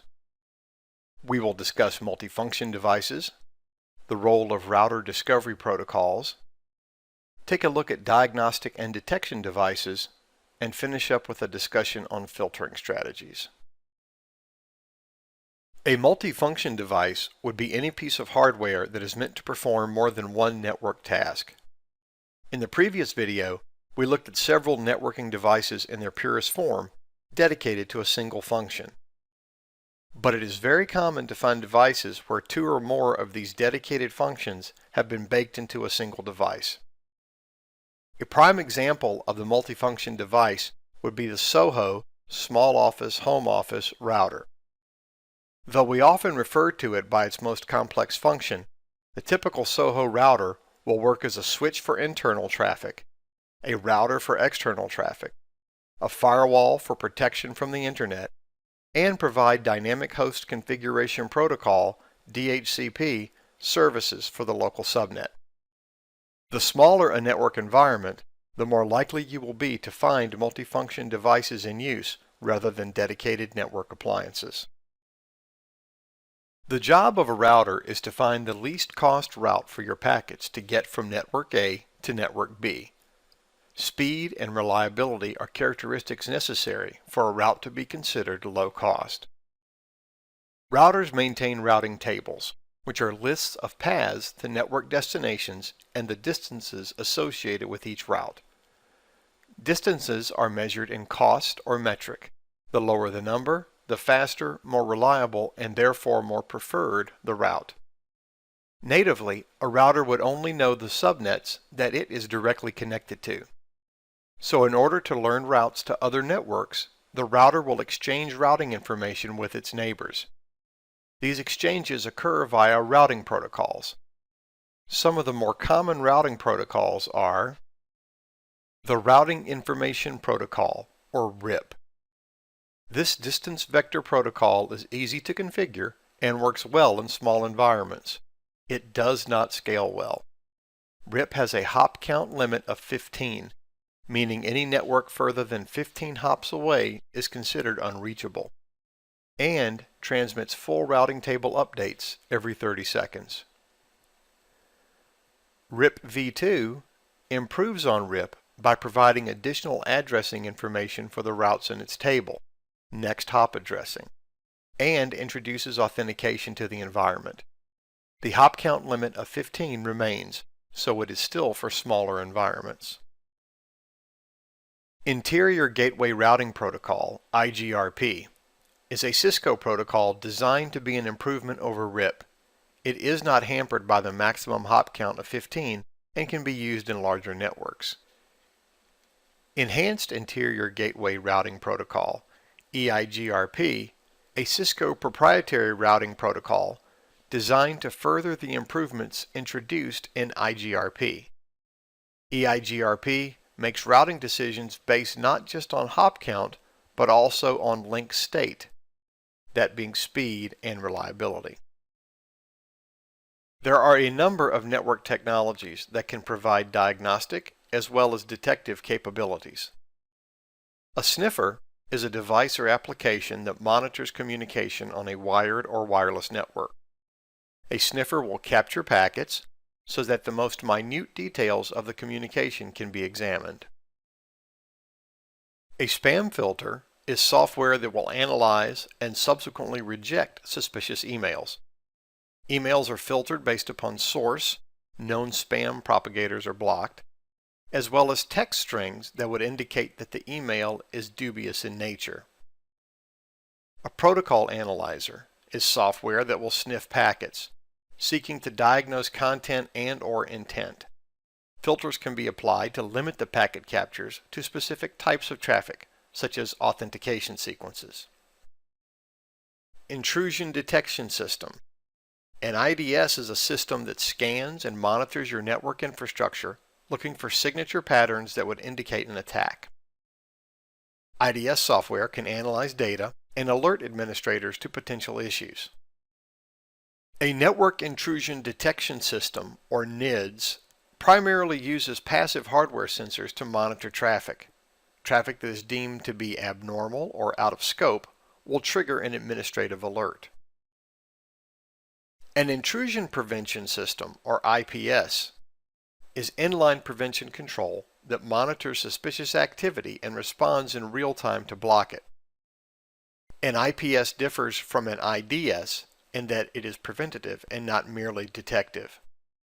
The IDS will simply notify the administrator that there may be a problem. The IPS will block the traffic and then notify you of the problem. There are three primary methods of monitoring network activity. Behavior-based monitoring. This system detects changes in normal network behavior and alerts you when such behavior is detected. The system learns over time what normal behavior on your network looks like. Signature-based monitoring. This system uses a predefined set of rules provided by a software vendor to identify traffic that is unacceptable. Heuristic monitoring. The most resource-intensive method of detection. This system looks for abnormal characteristics in network behavior rather than known deviations or malicious strings.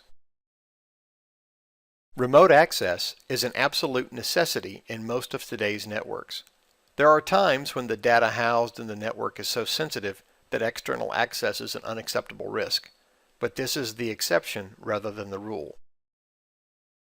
Virtual Private Network, or VPN, extends a private connection to your network by tunneling over public network space, in other words, the Internet. A VPN uses mutual authentication, meaning that the endpoints in the tunnel must authenticate to each other before the secure connection is established. Encryption can be provided by a variety of protocols, many of which we will meet in coming videos, such as IPsec, SSL-TLS, MPPE, and SSTP. A VPN concentrator is a dedicated appliance that uses advanced encryption and authentication methods in order to handle a large number of VPN tunnels simultaneously. Built for remote access as well as site-to-site connections, VPN concentrators provide high performance, high availability, and scalability. A web security gateway is an appliance used to block internal clients from accessing websites by predefined lists and/or categories. In addition to this site filtering, the gateway is able to track usage and report on user activity, as well as perform packet analysis in order to protect from malware threats.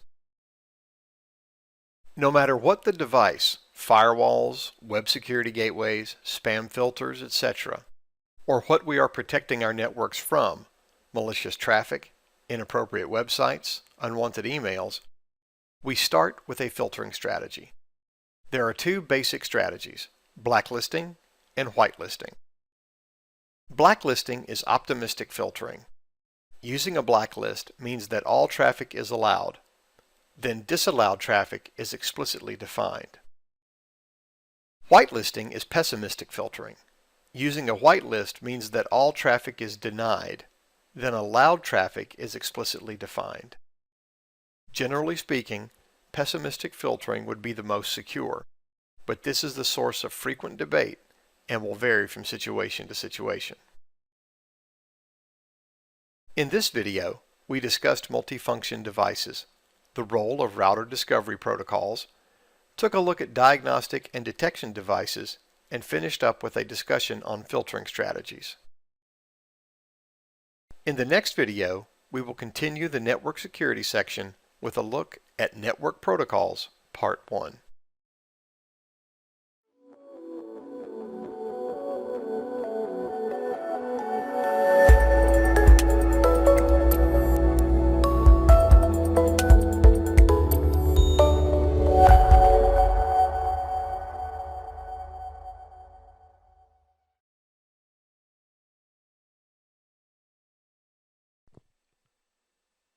In this video, we will examine IPv4 and discuss IP addressing, the binary to decimal conversion process, and subnet masking. We will then conclude with a brief introduction to IPv6. TCP/IP version 4 is a non-proprietary routable networking protocol that is developed into the de facto standard for global networking. There are other routable protocols, but none has experienced the acceptance and widespread usage of IPv4. An IPv4 address is 32 bits in length. To see the address as the computer sees it, we would see a string of 32 ones and zeros. Though this is the preferred format for the computer, it is not very human-friendly. In order to make the address more easily readable, we divide the address into 4 binary octets, breaking the number up into 4 chunks of 8 bits each and separating each bit with a dot. We then convert each octet to its decimal equivalent, and we now see a typical representation of an IP address, the dotted decimal representation. Each octet has a valid range of 0, 8 zeros, to 255, 8 ones. In order to fully understand an IP address, you must look at it in its binary representation. So let's talk about converting a base 2 binary number to its base 10 decimal equivalent. The overarching concept common to both binary and decimal is the same, in that each place has a value.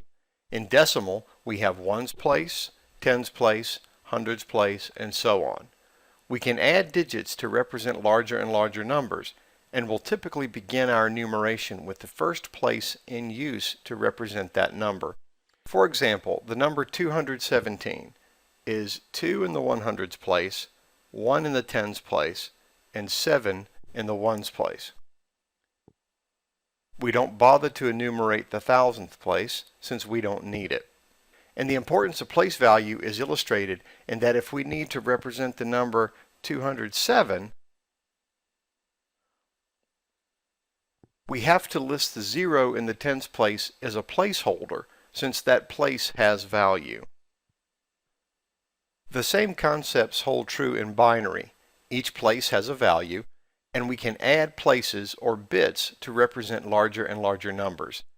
In binary, our place values are by the power of 2, so places are 1, 2, 4, 8, 16, 32, and so on. A 1 in that place indicates that the bit is on, or needed to represent that value, whereas a 0 indicates that bit as off and is thus acting as a placeholder.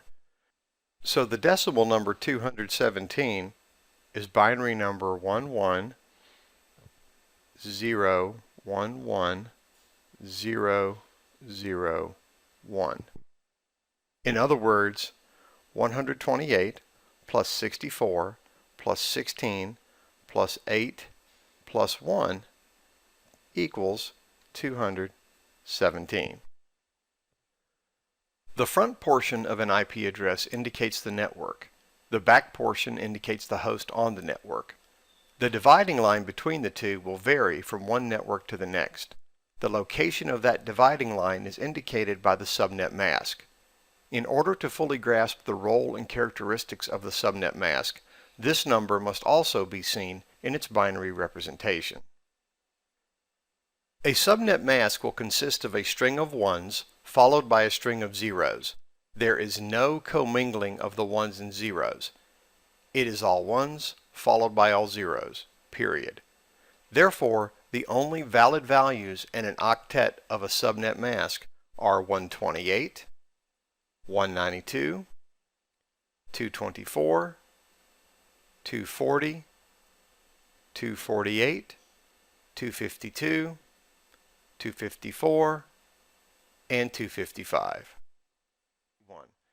It is common to see classful IP addressing, where a Class A address has a 255.0.0.0 subnet mask, Class B has a 255.255.0.0 subnet mask, and Class C has 255.255.255.0 subnet mask. This makes the distinction of network and host portions of the address very straightforward. Anything with a 255 under it is network. Anything with a 0 under it is host. Unfortunately, it is an extremely inefficient method of addressing. Class A and B networks will result in thousands and even millions of wasted addresses in a network space. This leads us to the topic of variable length subnet masks, or VLSMs.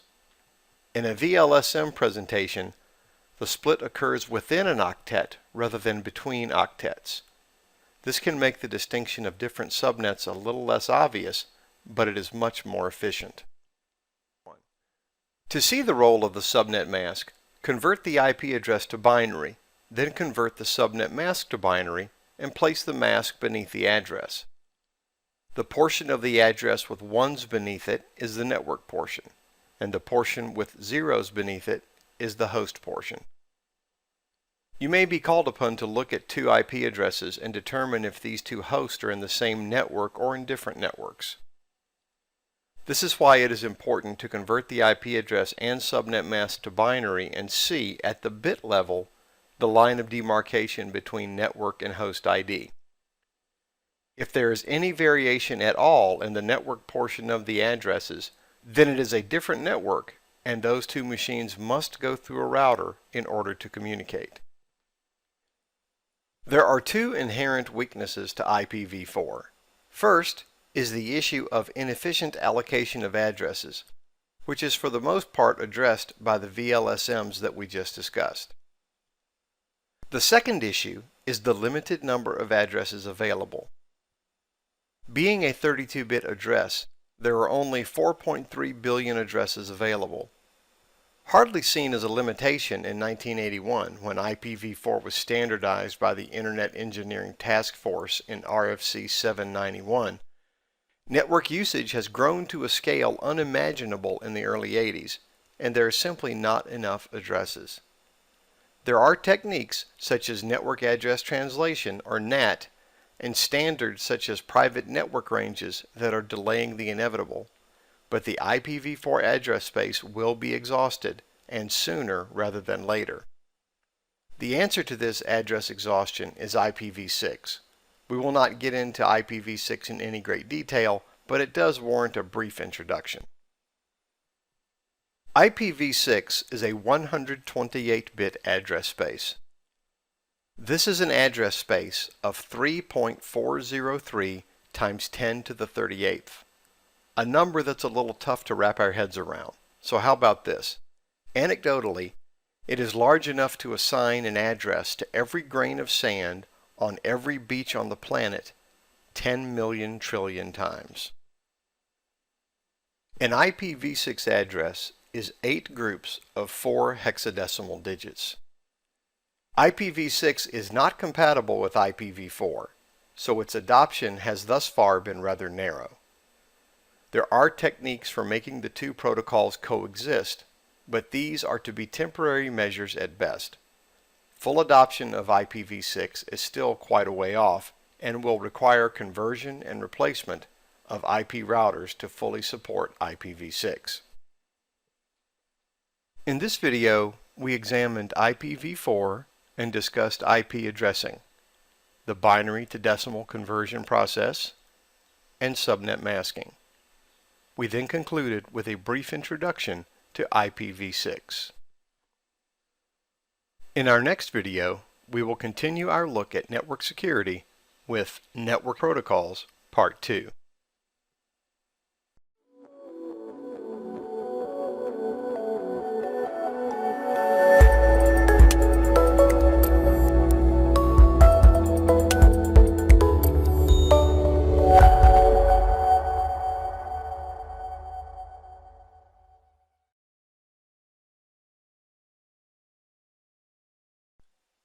In this video, we will discuss reserved network ranges, automatic private IP addressing, or APIPA, and ports.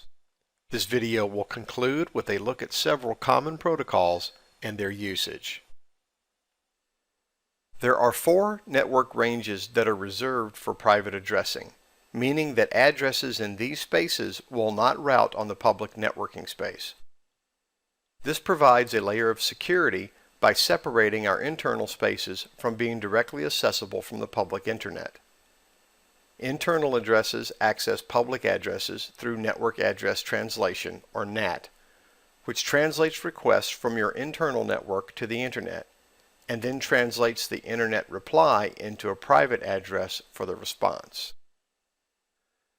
Automatic Private IP Addressing, APIPA, is the range from which a computer will self-assign an address if it is a DHCP client, but there is no DHCP server available. This does allow the computer to communicate on its local network. However, it is only able to communicate with other machines that have self-assigned an APIPA address, since there is no way to indicate a router in APIPA. In light of the limited connectivity within its own subnet, and inability to communicate on the internet, APIPA is more useful as a diagnostic than as a means of communication. Network communication endpoints are defined as a socket. A socket is an IP address or computer name appended with a port number. The port's number from 0 to 65,535 and can be either TCP or UDP, meaning that there are 131,072 possible connection points in TCP/IP. The Internet Associated Numbering Authority, IANA, has broken these port designations down into 3 ranges: well-known ports from 0 to 1023, registered ports from 1024 to 49,151, and dynamic ports 49,152 to 65,535. Well-known ports are assigned to specific processes by IANA. Registered ports are available to user processes and are listed by IANA. And dynamic ports are assigned by the client operating system as needed when there is a request for a connection. Dynamic Host Configuration Protocol, DHCP, is the service that provides all of the necessary IP addressing information to a computer that is configured as a DHCP client.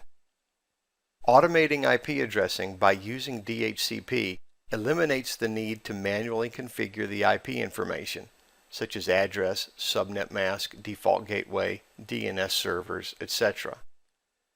This reduces your record keeping, reduces the time spent configuring each machine, and simplifies troubleshooting. DHCP services can be provided by servers, routers, and wireless access points. Any computer that does not have to have a static address should, in most cases, be a DHCP client. Domain Name System, DNS, is the principal method of name resolution in modern networks. DNS is a hierarchical database that maps computer names to their IP addresses.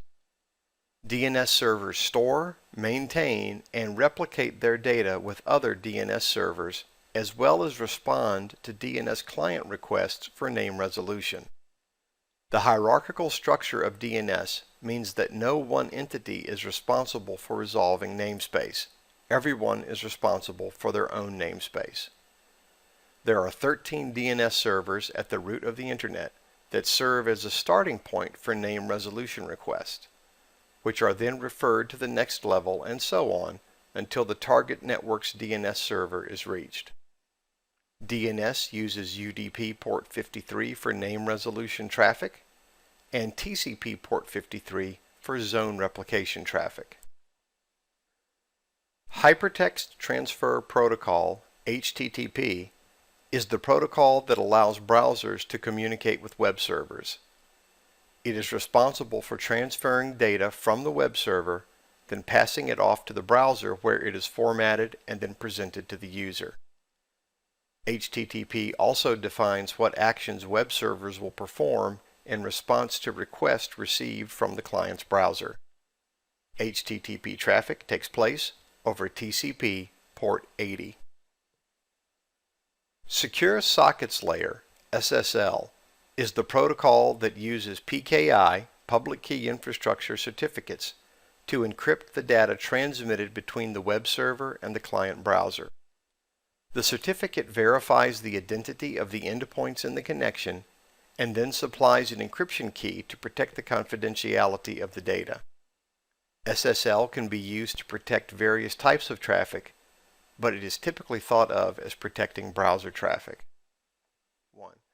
Transport Layer Security, TLS, protects sensitive traffic from eavesdropping and manipulation by providing a secure, encrypted, and authenticated channel over a TCP/IP connection.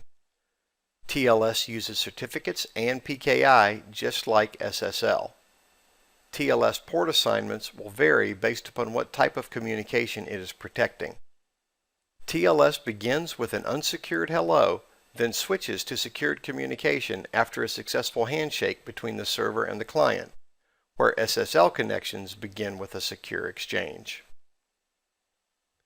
In this video, we discussed reserved network ranges, automatic private IP addressing, and ports. This video then concluded with a look at several common protocols and their usage. In our next video, we will continue our look at network security with Network Protocols Part 3.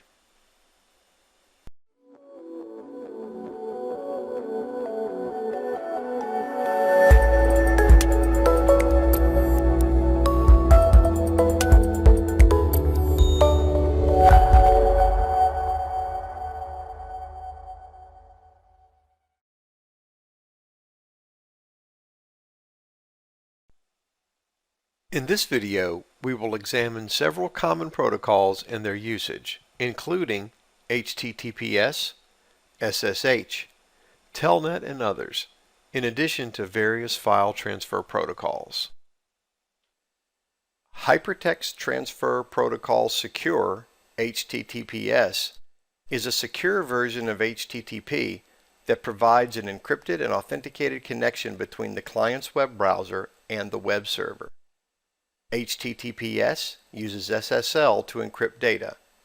HTTPS traffic takes place over TCP port 443.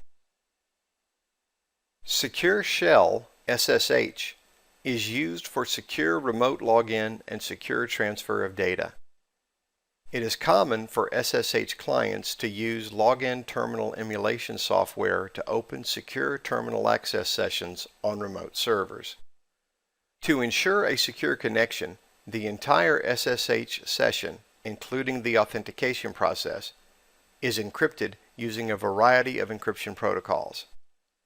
SSH is supported natively on Linux and Unix systems and can be used on a Windows computer via third-party software. SSH traffic takes place over TCP port 22. Simple Network Management Protocol, SNMP, is a service for collecting information from network-based resources, SNMP agents, such as servers, printers, and routers. This information can be used to trigger administrative alerts, as well as execute scripts and initiate logging activity. SNMP traffic takes place over UDP ports 161 and 162 and TCP port 162. Internet Control Messaging Protocol, ICMP, reports on connections between hosts. A ping command executed from a command prompt will generate an ICMP echo request. The target machine will answer with an ICMP echo response. ICMP is a layer 4 protocol and therefore does not have a port abstraction. 1.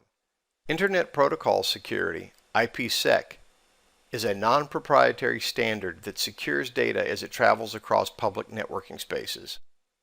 IPsec uses a variety of protocols and services to provide data protection and non-repudiation. File Transfer Protocol, FTP, provides for transfer of files between a client and a remote host. Using FTP, the user can access the directory structure, rename files and directories, search, upload, and download files. FTP passes all data in the open, including the authentication sequence, thus providing zero protection for the transmitted data. FTP traffic takes place over TCP ports 20 and 21.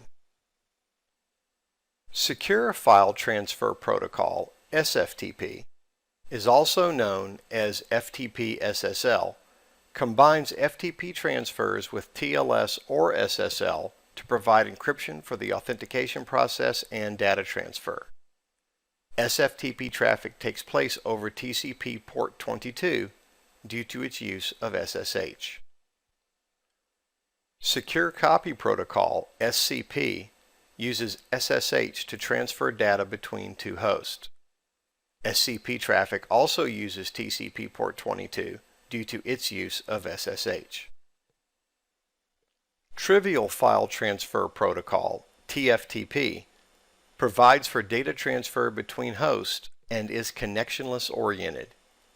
It uses UDP instead of TCP. This means that the connection is not as reliable, but the transfer is faster.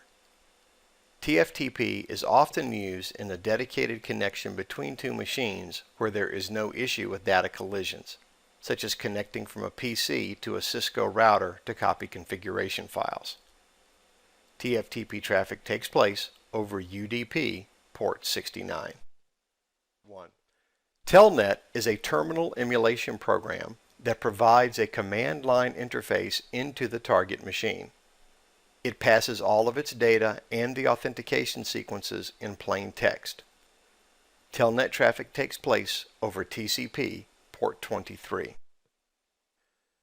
Simple Mail Transfer Protocol, SMTP, is the protocol over which email servers transfer email. SMTP is not an encrypted protocol, so unless there are other measures taken, your email traffic will flow from server to server in plain text. SMTP traffic takes place over TCP port 25. Internet Message Access Protocol, IMAP, is the protocol over which email clients receive data from an email server. IMAP is used specifically by Microsoft Exchange and Lotus Notes. Gmail and Yahoo Mail support IMAP as well. IMAP traffic takes place over TCP port 143. Post Office Protocol 3 is the current version of POP, another protocol over which email clients retrieve data from email servers. The original POP specification dates back to the early 80s, where it is still supported, but finds adoption in mostly older email clients, though many modern email clients support it for backwards compatibility. POP3 traffic takes place over TCP port 110. NetBIOS is a broadcast-based naming service that functions in a flat namespace. A NetBIOS name is assigned to a host, typically on installation of the operating system, and can be up to 16 characters in length. The first 15 of those characters are configurable. The 16th character is reserved for the operating system and is used to indicate which of a few services the computer is currently running. NetBIOS traffic takes place over TCP port 137. In this video, we examined several common protocols and their usage, including HTTPS, SSH, Telnet, and others, in addition to various file transfer protocols. In our next video, we will continue our look at network security with wireless security.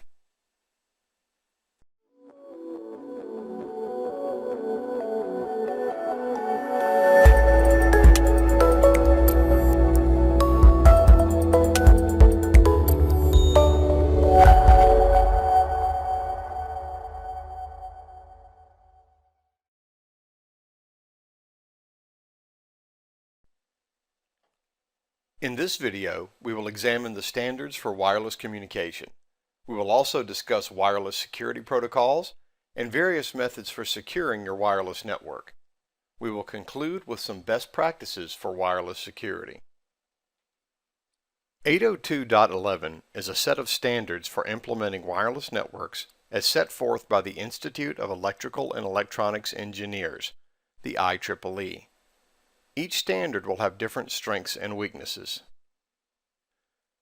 802.11a provides for maximum speed of 54 megabits per second and a maximum distance of 60 feet. 802.11b provides for 11 megabits per second transfer rate in the 2.4 gigahertz frequency. It has a range of up to 1,000 feet in an open area and a range of 200 to 400 feet in an enclosed space, where walls will degrade signals to varying degrees depending upon the composition of the walls. 802.11b is not interoperable with 802.11a. 802.11g provides for a maximum data transfer rate of up to 54 megabits per second in the 2.4 gigahertz frequency, compatible with 802.11b, but will slow to 802.11b speeds if sharing the same wireless access point. 802.11n is a more recent specification that allows for speeds from 54 megabits per second to 600 megabits per second, with a range of up to 820 feet in an open area. There are several wireless security protocols. First, Wired Equivalent Privacy, or WEP. WEP was standardized in 1999, and in spite of its name, is far from being as secure as a wired network. As a matter of fact, the issues with WEP are many, and it has been deprecated in favor of newer, more secure standards. WEP comes in two standard encryption strengths, 64-bit and 128-bit. Some vendors offer a 256-bit WEP, but this is not widespread. The problem with WEP's encryption strength is that the key length includes a 24-bit initialization vector, or IV. This only leaves 40 bits for the actual encryption in a 64-bit and 104 bits in the 128-bit implementation. The difference between the advertised encryption strength and the actual is massive. 64-bit encryption is not 24 times stronger than 40-bit encryption. It is twice the strength of 40-bit encryption 24 times. This means that it is 16.8 million times weaker than advertised. There are numerous attack tools written to take advantage of WEP's cryptographic weaknesses: Cain Enable, Aircrack, Kismet, to name a few. And cracking the key of 64-bit WEP can literally be done in a matter of minutes. WEP should be considered fully deprecated and not for use on any network that you wish to protect. Wi-Fi Protected Access, WPA and WPA2, was introduced specifically to address the cryptographic shortcomings of WEP. Vendors were anxious to replace WEP, so WPA was released through a firmware upgrade and was quite backwards compatible to many existing wireless access points. WPA2 is a more complete presentation of the standard, but in many cases required a hardware upgrade to implement. Some of the key features of WPA and WPA2 are: WPA provides improved data encryption using Temporal Key Integrity Protocol, TKIP. TKIP uses WEP's existing encryption and provides a 128-bit encryption key, thus fixing the key length problem with WEP. WPA2 also uses TKIP, but adds Advanced Encryption Standard AES counter mode with Cipher Block Chaining Message Authentication Code Protocol, CCMP. Both standards have been extended to include additional types of user authentication through the Extensible Authentication Protocol, EAP. WEP controlled access to the network based on the client's MAC address, which is very easy to discern. EAP uses public key encryption to significantly enhance the cryptographic strength of the connection and ensure only authorized access. The Extensible Authentication Protocol, EAP, is a framework that authenticates clients and servers to each other using several different plugins. Since EAP does not specify which authentication is to be used, it provides the administrator with a wealth of choices as well as being forward compatible to future authentication mechanisms. EAP is often used in, but not limited to, wireless networks. Two common EAP implementations are Protected Extensible Authentication Protocol, PEAP, which is an open standard developed through a partnership of RSA Security, Cisco Systems, and Microsoft, and Lightweight Extensible Authentication Protocol, LEAP, which is a proprietary Cisco implementation of EAP. 8021X is an IEEE standard that provides a port-based authentication mechanism for all flavors of wireless. It uses EAP to authenticate the user against a directory service, such as Active Directory. 1. There are numerous security methods and practices that can be implemented to protect your wireless network. First, there are general guidelines. Physically secure the wireless access point. Secure access to your wireless access point's administrative interface. Disable remote administration. Change the default channel. And make sure to keep your firmware up to date. The Service Set Identifier, SSID. Change the default SSID. Do not broadcast the SSID. This is a speed bump on the road to hacking your wireless access point. It's a good idea, but don't count on it as your sole method of protection. A non-broadcast SSID is only a secret if no one is connected to your wireless access point. If anyone is connected, even over an encrypted connection, the SSID will be unencrypted in the packet and can then be extracted by any wireless sniffing tool. As for encryption, do not use WEP. Use WPA2 with TKIP or AES and use a strong password. No matter how secure the cryptographic algorithm, it will be susceptible to a dictionary attack if a weak password is used. Enable MAC address filtering so that only specific MAC addresses are allowed to connect to the wireless access point. A couple of notes about MAC address filtering. First, only use MAC address filtering if the population of devices that you want to have connect is fairly static. Needing to go to the interface to constantly put in new MAC addresses will get old quickly. Second, it is a trivial matter to sniff wireless traffic and discern an allowed client's MAC address. at which point the attacker can spoof his MAC address to match the victim's, even easier than getting the MAC address, and hijack the user's session, or simply wait until the client is no longer connected and then present the allowed MAC address and connect up as that client. Next, use a virtual private network and periodically scan for rogue wireless access points. It is not uncommon to find where a user has installed their own wireless access point to simplify their connectivity. These rogue WAPs can potentially bypass your authentication mechanisms and should be eliminated immediately. As for antenna placement, shape your wireless signal through the use of unidirectional antennas and manipulating signal strength to avoid providing a signal to unsecured areas such as streets and parking lots. Also, clients should never auto-connect to an open Wi-Fi and should never disable the host-based firewall. In this video, we examined the standards for wireless communications. We discussed wireless security protocols and various methods for securing your wireless network. We concluded with some best practices for wireless security.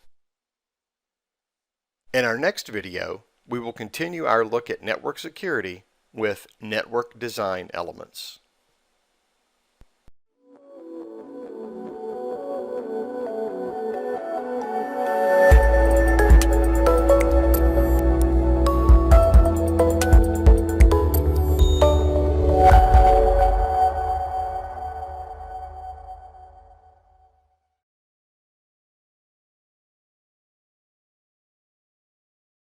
In previous sessions, we have discussed various network devices and technologies.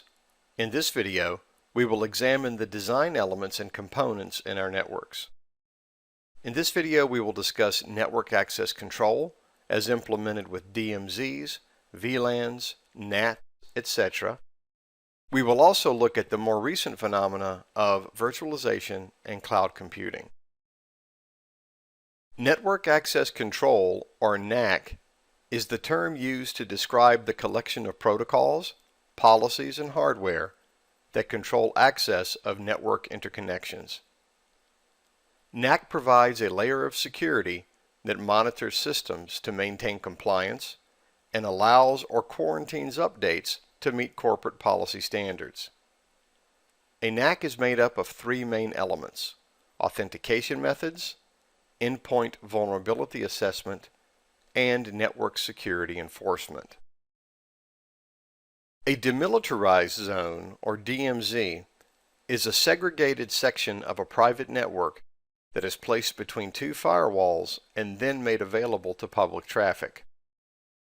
A DMZ allows external clients to access data on private systems, such as web servers, without compromising the security of the internal network. The external firewall allows the request from public clients to access the server. The internal firewall then prevents that traffic from connecting to internal hosts. A virtual local area network, or VLAN, is a logical network created by grouping selected hosts together without regard to their physical location.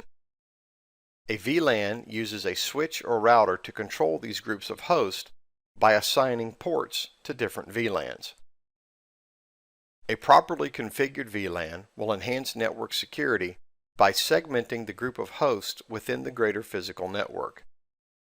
VLANs also create separate collision domains and separate broadcast domains, thus enhancing network throughput. An improperly configured VLAN may make VLAN hopping possible, where packets may be redirected from one VLAN space to another. Subnetting is a network design feature that allows us to divide a larger network into multiple smaller subnetworks.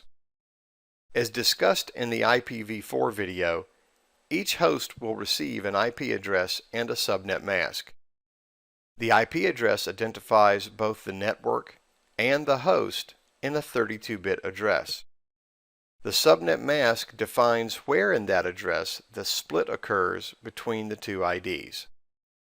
Properly subnetting your network environment will enhance communication by minimizing broadcast and collision domains, and enhance security by providing data separation. Network Address Translation, or NAT, is a commonly used service that hides internal addressing from the Internet.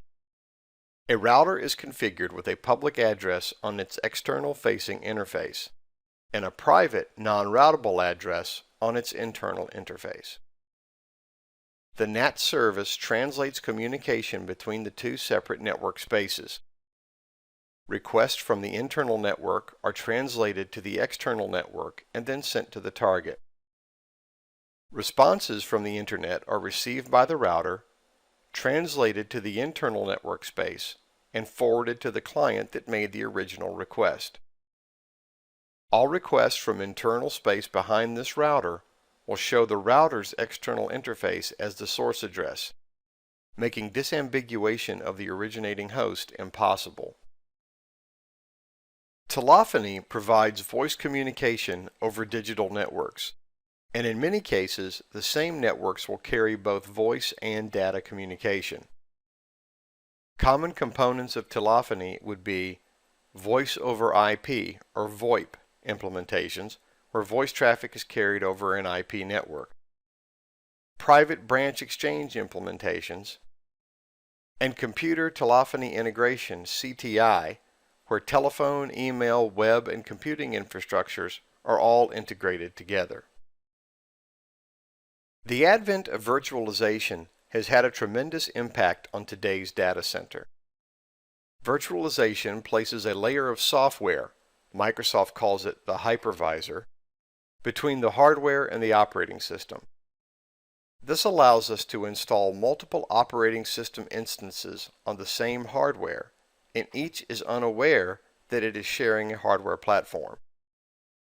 The virtual machines are only aware of each other in the same way that multiple physical machines are aware of each other, reachable via network communication should the machines be so configured as to allow for network communication. This allows us greater utilization of hardware, makes it easier to dedicate machines to specific functions or services, and has forever changed the way we plan and execute disaster recovery. The flexibility that is presented when your server is no longer a collection of hardware, but a collection of files, completely changes the limitations we have often faced in our disaster recovery planning. Cloud computing describes an environment in which the Internet is leveraged to provide resources, data, software, and media needs of a user or organization. Cloud computing relies on the Internet to provide transparent access to resources, where the user can work from any location with an Internet connection, and the storage media, method, and location are completely hidden. Cloud computing is generally broken down into three main services. Platform as a service, which uses the cloud to provide virtual operating systems to its users. Infrastructure as a service, using the cloud to provide access to various infrastructure needs that the client may have. This includes, but is not limited to, data centers, servers, and any other networking device needed. Software as a service uses the cloud to provide applications to users. This eliminates the need for users to have software locally installed on their workstations. This model centralizes patches and upgrades and simplifies compliance with licensing agreements. In this video, we have discussed network access control as implemented through DMZs, VLANs, NAT, etc. We have also looked at virtualization and cloud computing with an emphasis on how they have changed our data centers. In our next video, we move on to security management and look at device and host security.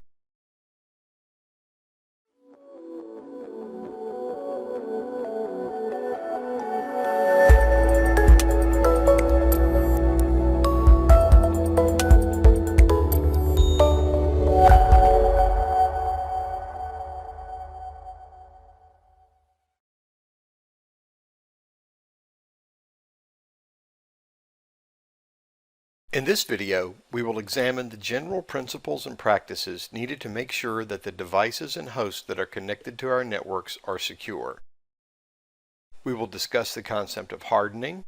We will look at the trusted computing base, security baselines, and tools for automating security and patch state analysis. We will close with a look at firewall rules and the role of host-based encryption. Hardening is the alteration of the default configuration of a service, host, or device that will minimize the attack surface and protect against malicious activity. The concept of hardening covers a broad range of specific activities depending on the type of system and level of security desired. It is essential that you keep the intended use of the system in mind while hardening, to ensure that the capabilities and features that are being disabled aren't part of the function that you are intending to have the system perform. In other words, be careful not to make it so secure you can't use it. The trusted computing base is the set of all hardware, software, and procedures that enforce the security policy. Thus, in order to break into a system, an attacker would have to compromise one or more of these components. The TCB is implemented in hardware through processor rings or privileges, in firmware through driver and resource protection, and in the operating system, isolation of resources and services from applications, referred to as the trusted operating system. A security baseline is the collection of security and configuration settings that are to be applied to a particular host role in your organization. The host software baseline, installed applications and their configurations, against which you compare other like hosts. There will be multiple baselines in your organization, since the security needs of your desktop computers will be significantly different than a web server or a database server. You may also have different baselines for the same roles if possessed by different OSs. In other words, you have two web servers, one Windows and one Unix. They will therefore have different security baselines inasmuch as there will be very different security problems and procedures for the two different operating systems. There are several security analyzers available to help at least partially automate the process of establishing a system baseline and verifying compliance with established baselines. Nessus by Tenable Security is one of the most popular, and makes Nessus Scanner available to run from both Windows and Linux operating systems. There is a free version of Nessus that is available for home use, and a commercial version available for an annual fee. Microsoft has the Microsoft Baseline Security Analyzer, the MBSA, and Security Configuration Wizard, SCW, that are both free tools to provide some degree of security analysis, but these tools are somewhat limited in scope. Though the tools available will have varying targets, operating systems, applications, network devices, they all detect the same types of issues: open ports, default configurations, weak passwords, etc. Software manufacturers will periodically issue software updates, some on a predefined schedule, others on an as-needed basis, and most do a little bit of both. There are four basic types of software updates. A patch, a small bit of code meant to address a specific flaw in function or security of a specific application or operating system. A hotfix is a patch released on an emergency basis to address a specific security flaw. A roll-up is a release that includes previously released patches and hotfixes in a single installation. A service pack is a collection of system updates that will include patches and hotfixes up to that point, and can also introduce new features and functionality. The practice of monitoring for patch state, acquiring, testing, piloting, and deploying updates and patches is patch management. Software updates are evaluated to determine their applicability to your particular environment, then tested to ensure that there are no unintended consequences, such as a negative impact on another application or inadvertent configuration or data exposure. After the proposed update has been properly vetted, it is then rolled out into the production network. A typical patch management cycle might look something like this: a notification of availability, followed by acquisition of the patch, followed by offline testing, followed by limited pilot in production environment, and then a final approval and push to the network at large. Logging is the capturing and subsequent review of a record of activity on a particular computer or application. Log files are typically stored as a text file and may need to be retained for a particular period of time depending upon what is being logged and any statutory requirements particular to your business or industry. Logging can be configured to varying degrees of verbosity, from simply logging that a particular service or application was launched, up to a very verbose logging to indicate what functions and even keystrokes occurred in that event. Auditing is the process of having an organized assessment of the strengths and weaknesses of a system. Security audits can be performed automatically using the security analysis tools that we mentioned earlier in this video, or can be performed manually. Targets for audits include, but are not limited to, password strength, unnecessarily open ports, user and group permissions, physical security, as well as rogue hosts and devices.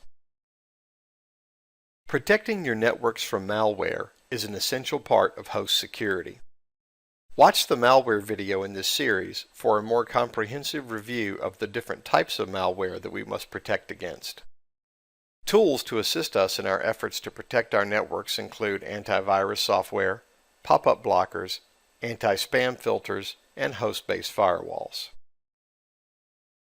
The host-based firewall has been an integral part of our host protection since Microsoft first turned it on by default in XP Service Pack 2. There were certainly host-based firewalls prior to that, but they were third-party applications that had to be purchased, or in the case of Microsoft's firewall, it was there, but you had to enable it. Neither of those two conditions were very conducive to broad adoption. The current iteration of Microsoft's host-based firewall is Windows Firewall with Advanced Security. It allows us to configure inbound rules, which define the action to be taken by the firewall when data attempts to enter the system, outbound rules, which define the action to be taken by the firewall when data attempts to leave the system, and connection security rules, which define the authentication that is needed to allow communication between two systems. Hardware-based encryption provides an extra layer of protection for machines that you may lose physical control of. The hard disk is encrypted so that even when the computer is in the attacker's possession, the protected data will be unreadable. Microsoft provides for full disk encryption with BitLocker. BitLocker's preferred configuration will utilize the computer's Trusted Platform Module, or TPM, to provide the key that will be used to encrypt and decrypt the data on the disk. The TPM provides a unique ID for the motherboard so that if the disk is removed and placed in a different computer, the TPM values will not match up and therefore the data will not be decipherable. In this video, we examined the general principles and practices needed to make sure that the devices and hosts that are connected to our networks are secure. We discussed the concept of hardening, looked at the trusted computing base, security baselines, and tools for automating security and patch state analysis. We then closed with a look at firewall rules and the role of host-based encryption. In our next video, we will continue our look at security management with a discussion of application security.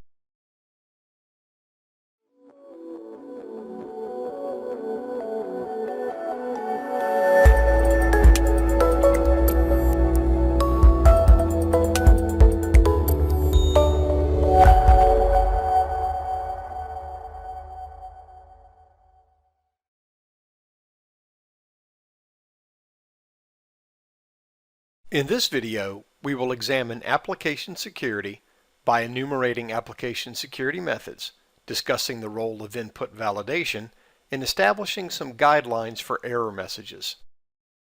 We will then examine the application attacks of cross-site scripting and cross-site request forgeries.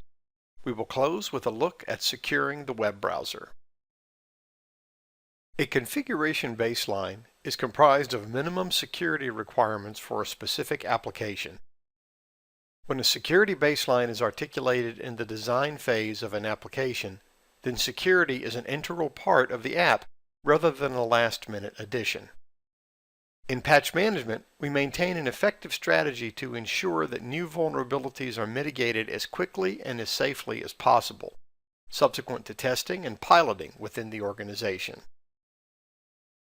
Input validation is the act of sanitizing input prior to allowing it to being processed by the application, so that known malicious code and unauthorized activities are stopped before being acted upon by the app. Data should be sanitized to ensure that it is within size constraints for the memory location where it will be stored to avoid a buffer overflow condition, as well as checked for proper format and context to avoid other input validation vulnerabilities. Websites and web-based applications are prime targets for input validation attacks. Any input field is a potential point of attack, and all sources should be validated before processing. Command injection occurs when an attacker sends commands to an application through an unsanitized field. SQL injection attacks occur when an attacker sends SQL commands to an input field in an attempt to extract information from or manipulate information in the database on the back end of the website. Special care should be taken when deciding on the level of detail that will be revealed through error messages. Though it makes a great deal of sense to have very verbose error messages while an application is in its development and pilot stage, it is wise to make sure the message is somewhat more ambiguous when they may be seen over the internet. Don't let the detailed information that assists your staff in troubleshooting become a diagnostic tool for an attacker, revealing secondary technologies at use in the site, as well as potentially exposing back-end organization and layout of your applications and database. Cross-site scripting, XSS attacks, take advantage of scripting and input validation weaknesses to attack your users. Cross-site script attacks come in two different varieties. Stored attacks, where the attacker injects malicious code or links into a site database, blog, guestbook, etc. Then when a user views the entry or clicks the link, the attack begins. And a reflected attack. Here the attacker poses as a legitimate user and submits information in the form of a page request or submission to a form. The entered data is an attack, and when the server responds to the request, that attack is reflected off of the server to the targeted user. During a cross-site request forgery, an attacker leverages the trust between an authorized user and the web server and exploits the user's unexpired browser cookies. Websites that perform functions using the input of trusted users are most at risk for this type of attack. When a user clicks the Remember Me option on a page, an authentication cookie is generated. That cookie is compromised and then used by the attacker to impersonate the authenticated user. In order to minimize the likelihood of cross-site scripting and cross-site request forgery attacks, you should do the following. Do not allow HTML formatting in user submissions. Validate input on all fields, variables, strings, and cookies. Do not use weakly encrypted cookies. Have a logout function on your website. Discourage users from using the Remember Me option, and encrypt traffic with SSL. Fuzzing is the act of throwing large amounts of randomly generated data at every input field of a page or application, with the goal of destabilizing and ultimately crashing the app. This will verify the existence and efficacy of any input validation being performed by the hosting entity. Software that performs fuzzing is known as a fuzzer. We are well beyond the early days of the internet when web pages were largely static content, making the browser a glorified newspaper. Today, numerous applications and dynamic content are delivered via the browser. These changes have certainly made web pages more interesting and visually appealing, but also create many opportunities for compromise in that we have to protect not just the operating system and browser, but the secondary and even tertiary technologies that are delivering our content. There are some general things we can do to make any browser more secure. Harden the host machine. Maintain all patches and updates. And disable scripting. There are some browser-specific security features that we should also take advantage of. Enable pop-up blockers, typically on by default, and specify exceptions for the sites that you trust to spawn new windows. Automatic updating. Most browsers will check periodically to ensure that there are no new patches or versions available. Typically, you should install these patches when notified. Encryption. Use SSL3 or TLS. A proxy can be configured in the browser settings and then acts as a filter for web content. It is generally a good idea to block third-party cookies. Disabling cookies completely, while the safest option, makes for a rather unpleasant browsing experience. Disabling third-party cookies ensures that you are only issued cookies directly from trusted sources. Autocomplete and password storage. Though often convenient, these are inherently dangerous features to take advantage of. Should an attacker sit down at your machine, your browser would supply the credentials needed to log into a presumably secure site, since your browser is storing your username-password combination. In this video, we examined application security by enumerating application security methods, discussing the role of input validation, and establishing some guidelines for error messages. We then examined the application attacks of cross-site scripting and cross-site request forgeries. We closed with a look at securing the web browser. In our next video, we continue our look at security management with data security.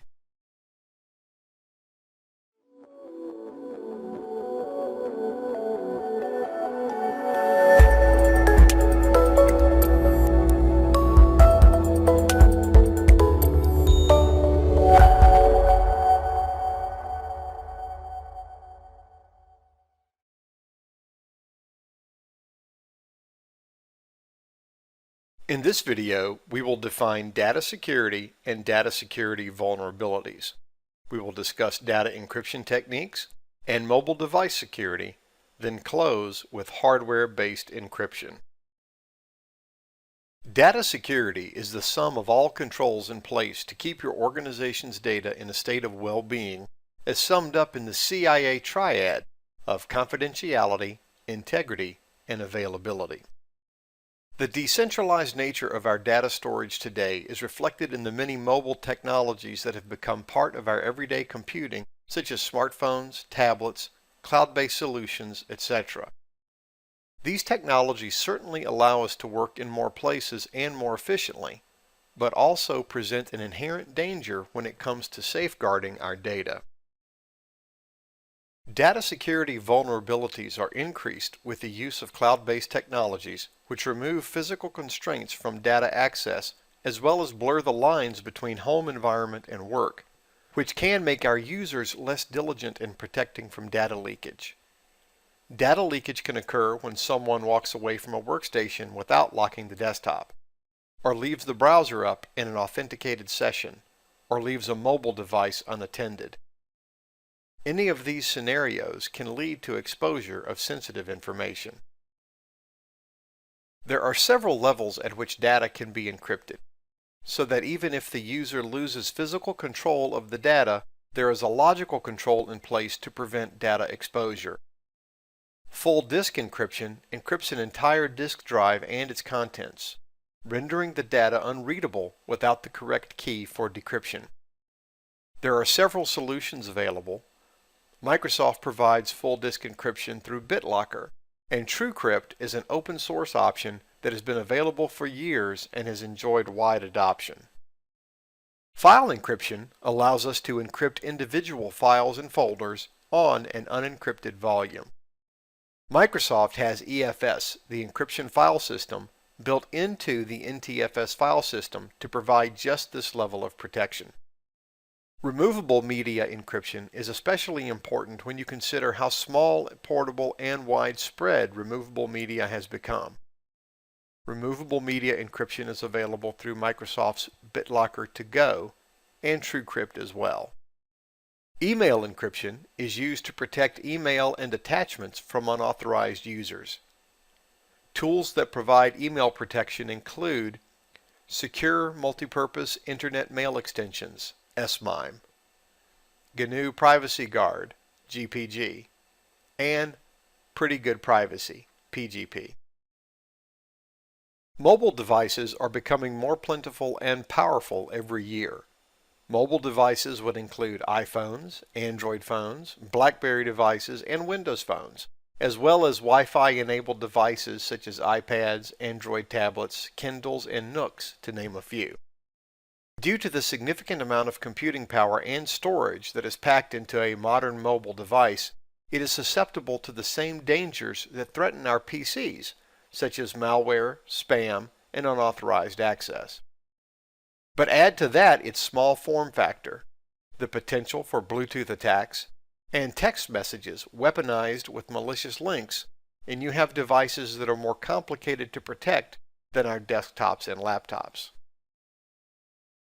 A few of the common mobile device security controls would include Enable Screen Lock. The screen lock function should be used on all mobile devices. Security policies should be enforced that establish procedures as to when a device is locked, and users should be educated to use complex passcodes to unlock. Device encryption. All mobile devices should be configured to use encryption to protect sensitive data stored on the device, or stored in a corporate network but accessible through the device. Strong passwords. In addition to the screen lock feature, you should also force a password to be used to power up or initially log on to the device. Users must be educated in secure password practices, and password audits should be part of your security posture reviews. Enable GPS tracking.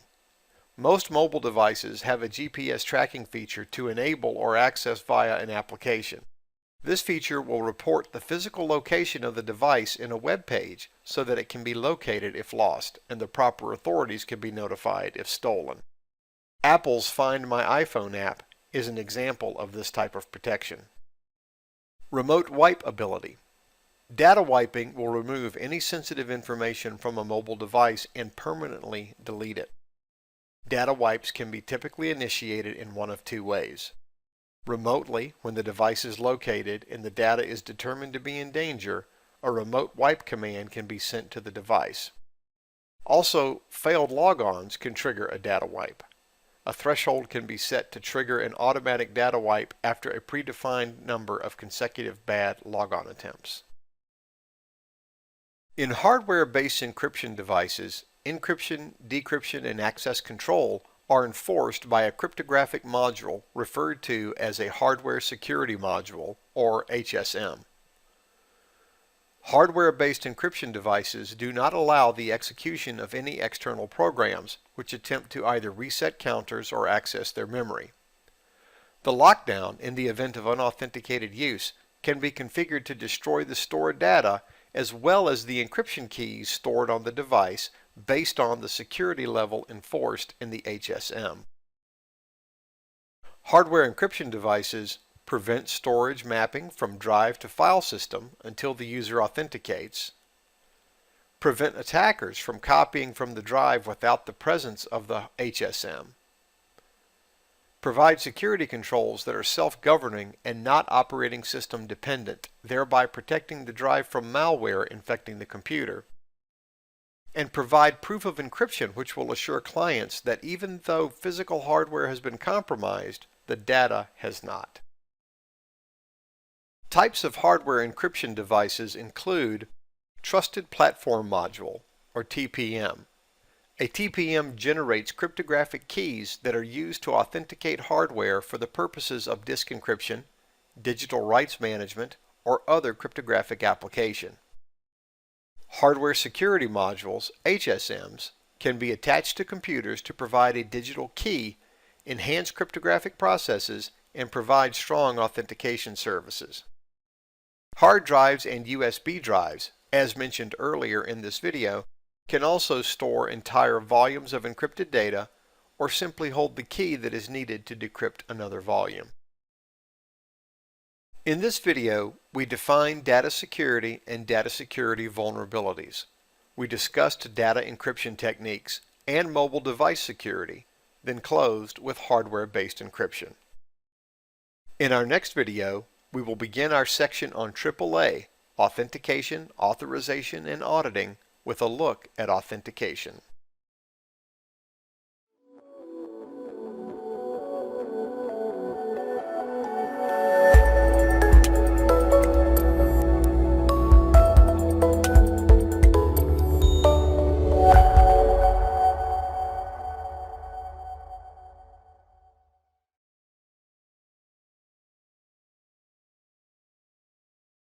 In this video, we will introduce the concept of AAA. We will then define and enumerate the three types of authentication. We will define directory services and look at the most common directory service solutions, and conclude with a look at identity management and information classification. AAA sums up our security architecture in three words: authentication, authorization, and auditing. Authentication. Prove to me you are who you say you are. Authorization. Now that I know it's you, what is it that you are authorized to do? Auditing. Now that I know what you are allowed to do, can I prove that and when you did it? In this video, we will focus on authentication. Authorization and auditing will be covered in subsequent discussions. There are three authentication types. Type 1, something you know, i.e. a password. This is the most common authentication method and also the most problematic. Passwords have many well-documented weaknesses. Review the passwords video in this series for a more detailed treatment of this topic. But add to those inherent weaknesses the user's tendency to write down, share, or in some other way disclose the password, and it is easy to see that this is not the most secure type of authentication. Type 2, something you have, i.e. smart card, RSA token, etc.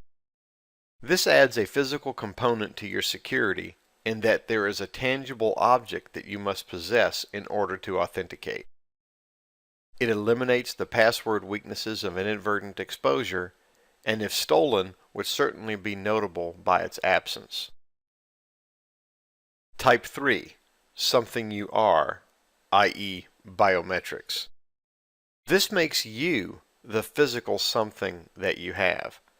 Biometrics include, but are not limited to, facial recognition, hand geometry, fingerprint, voice print, iris scan, retinal scan, etc. The primary limitation of biometrics is that the key is subject to change. Faces, hands, voices, all change over time. One of the primary vehicles for delivering authentication services will be via directory services. A directory service is a network service that stores identity information for all objects in a particular network environment. Valid objects would include users, computers, services, groups, printers, etc. The directory provides access control to objects in the directory and resources on the network. Directory services centralize our security model into a single database, which provides an environment that is much more scalable and easier to administer than a distributed, decentralized solution. The structure of the directory is defined in the schema. The schema defines what valid object classes are, users, computers, services, etc., and what attributes, first name, last name, email, etc., are associated with that object class. When an object is created, the class basically provides the framework for it, and then the attributes are populated that define that particular instance of that object class. Lightweight Directory Access Protocol, LDAP, is an open, standards-based application protocol used in TCP/IP networks for accessing and maintaining distributed directory information services. LDAP has a schema that defines the object classes that can exist within that database, as well as the form that queries must be presented in order to elicit a response from the database. The LDAP schema is extensible, meaning that you may make changes and additions to it. There are several common directory services, some more popular than others. Active Directory was introduced by Microsoft with Windows 2000 as their solution for directory services.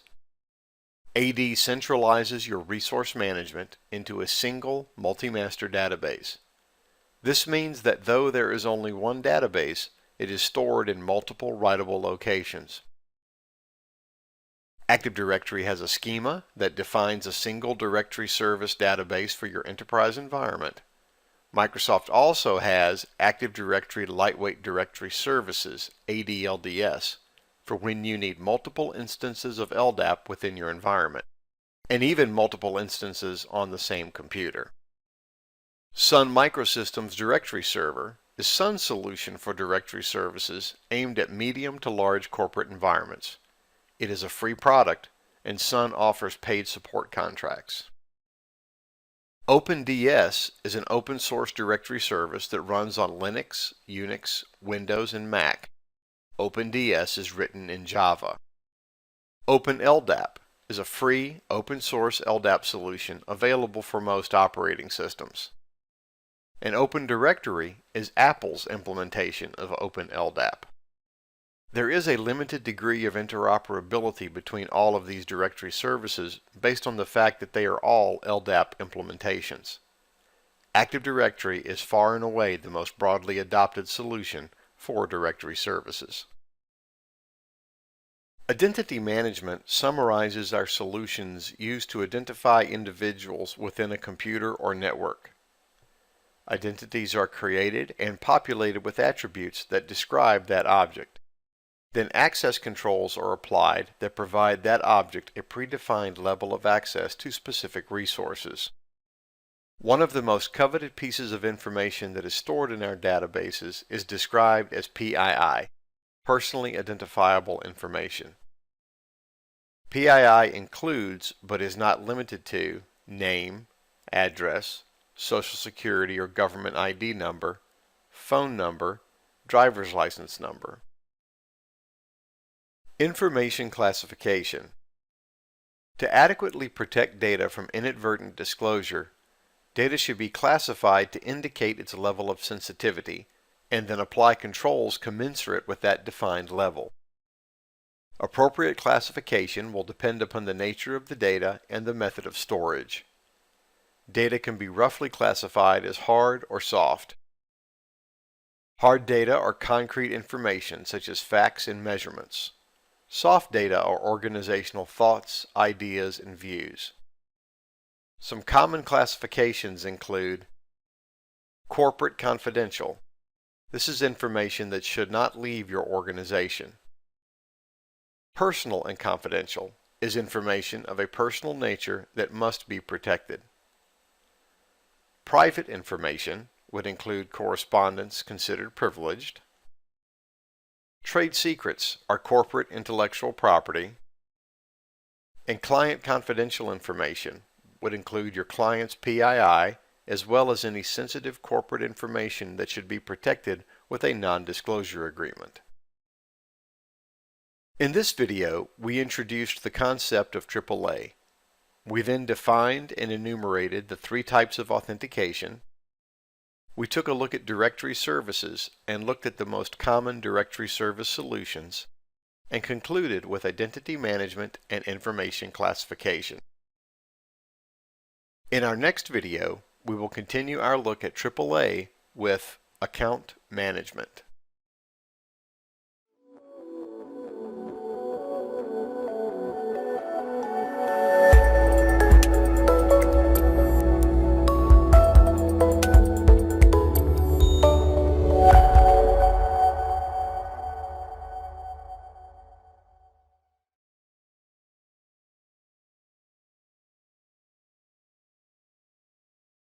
In this video, we will examine account management and how it is implemented through account privileges, account policies, multiple account controls, and account security controls. We will then look at account management through group policies in Active Directory and conclude with best practices. Account management is the collection of processes, functions, and policies used to manage directory accounts within an organization. Account management job functions will follow appropriate processes and security guidelines as documented in your organization's corporate security policy. Account privileges are the permissions granted to users, allowing them various levels of access, read, write, delete, etc., to network objects and resources. Permissions can be assigned to users or to groups. Assigning permissions directly to user objects is quick and easy, but can be difficult to manage and does not scale well. The preferred methodology would be to assign permissions to groups. Then users will inherit permissions from the groups to which they belong. Should a user belong to multiple groups, their effective permission will be the accumulated permissions from all of the groups to which they belong. The only exception to this rule is where there are permissions denied. If you belong to multiple groups that have access to a resource, and one group that is denied access to that resource, you will be denied access. So let's take a look at assigning permissions to a resource in Windows 8.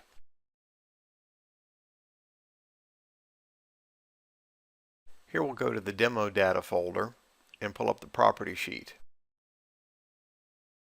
Now the Security tab, also known as the Discretionary Access Control List or DACL, is where you'll see the listing of all of the users and groups that have access to the resource and what level of access they have.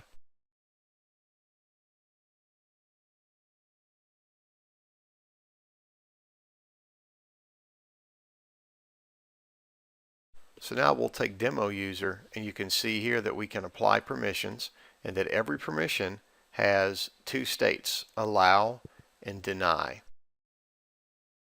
And so we'll allow Demo User 1 to have full control of this resource. And we mentioned that users can belong to multiple groups and therefore their permissions will be cumulative. Under the Advanced button of the DACL, you see the Effective Access tab. Here you can select a user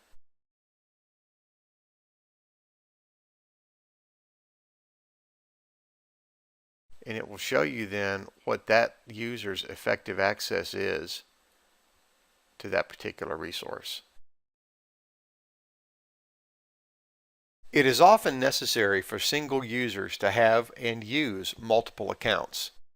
It is a recognized best practice for administrators to have two accounts, one which is a normal user account to be used for their everyday access to the systems, and a second account that is designated as an administrator account and is used only to perform administrative tasks.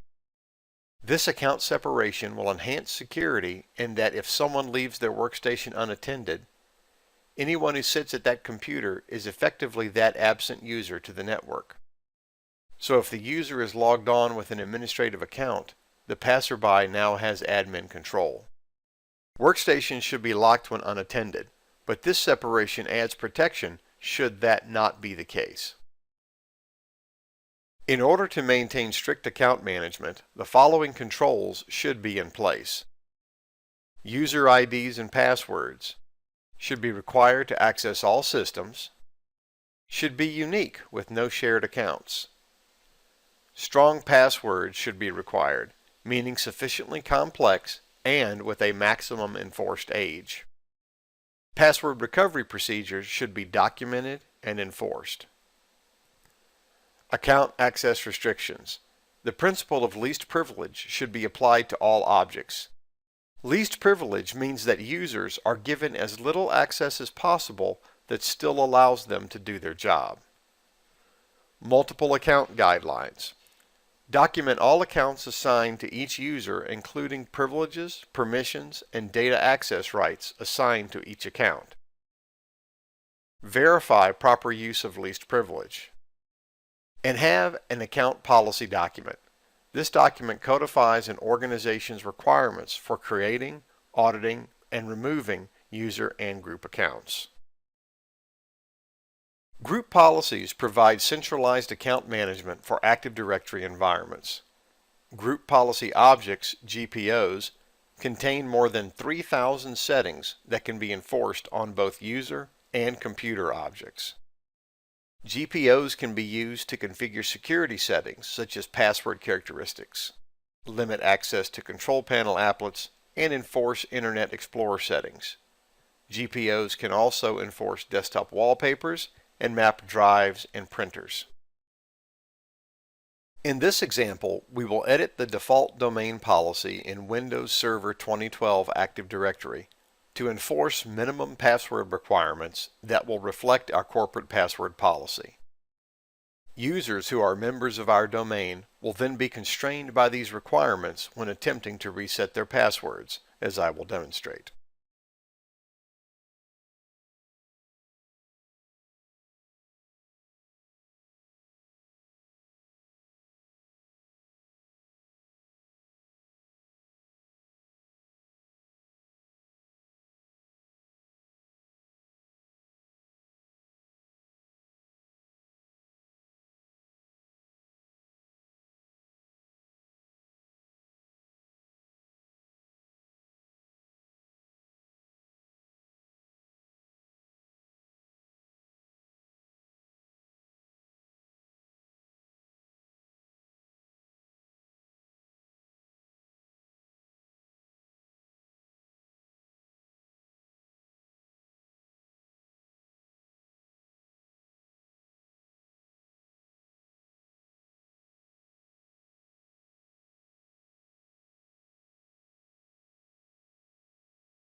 In order to implement account management controls successfully, you should make sure to implement the principle of least privilege, implement documented procedures for creating, modifying, and decommissioning accounts, and educate your users on how to create strong passwords and enforce their use.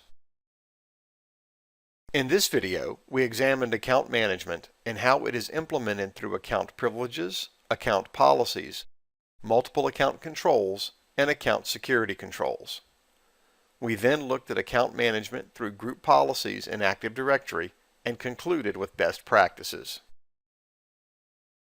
In our next video, we will continue our look at AAA with remote access.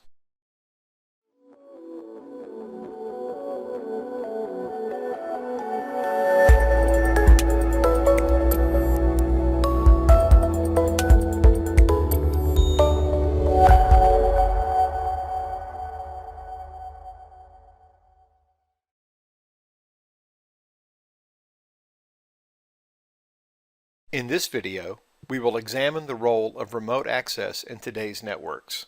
We will discuss virtual private networks and the encryption and authentication protocols used to secure our remote access. Today's highly mobile workforce is dependent upon persistent access to our data. Most organizations will meet this need by providing some method of remote access, allowing users some degree of access to their internal network over the public internet. Given the fact that this access is taking place over the internet, protecting data from unauthorized disclosure is critical. A virtual private network, VPN, provides a secure connection between endpoints, routers, clients, servers, in order to allow protected access over public networking space. Privacy is ensured through the use of a variety of VPN protocols for both encryption and authentication. It is through these protocols that tunneling is achieved, in which data is encrypted and then encapsulated inside another data packet for concealment. It is this tunneling that allows the private information to flow securely in public network space. The most common encryption protocols are Point-to-Point Protocol, PPP, is an internet standard for sending IP packets over serial point-to-point links. Its most common use is for dial-up, meaning that this protocol has been mostly deprecated. Point-to-Point Tunneling Protocol, PPTP, is a Microsoft protocol that improves on PPP by providing tunneling and data encryption for the PPP packets. It uses the same authentication mechanisms as PPP, and it too is mostly deprecated. PPTP is backwards compatible to Windows 95 and is still supported primarily because of its backwards compatibility. As with anything that is backwards compatible, there are significant security issues, and PPTP should be avoided if at all possible. Layer 2 Tunneling Protocol, L2TP, is a non-proprietary protocol that enables tunneling of PPP sessions over various network protocols such as IP, ATM, and frame relay. L2TP is specifically designed to provide tunneling and security in client-to-network and network-to-network scenarios. L2TP does not have its own encryption mechanism. It instead uses IPsec transport mode for authentication and non-repudiation. Secure Socket Tunneling Protocol, SSTP, uses HTTP over SSL and encapsulates the IP packet with a PPP header, then with an SSTP header. The IP packet, PPP header, and SSTP header are then encrypted in an SSL session. SSTP has the added benefit of using TCP port 443 since it is using SSL, and therefore you will not run into issues of a network firewall blocking the port that you are attempting to VPN over, which is not an uncommon event with some other VPN protocols. Common authentication protocols. Challenge Handshake Authentication Protocol, CHAP, is an encrypted authentication protocol that was developed to avoid sending passwords in plain text.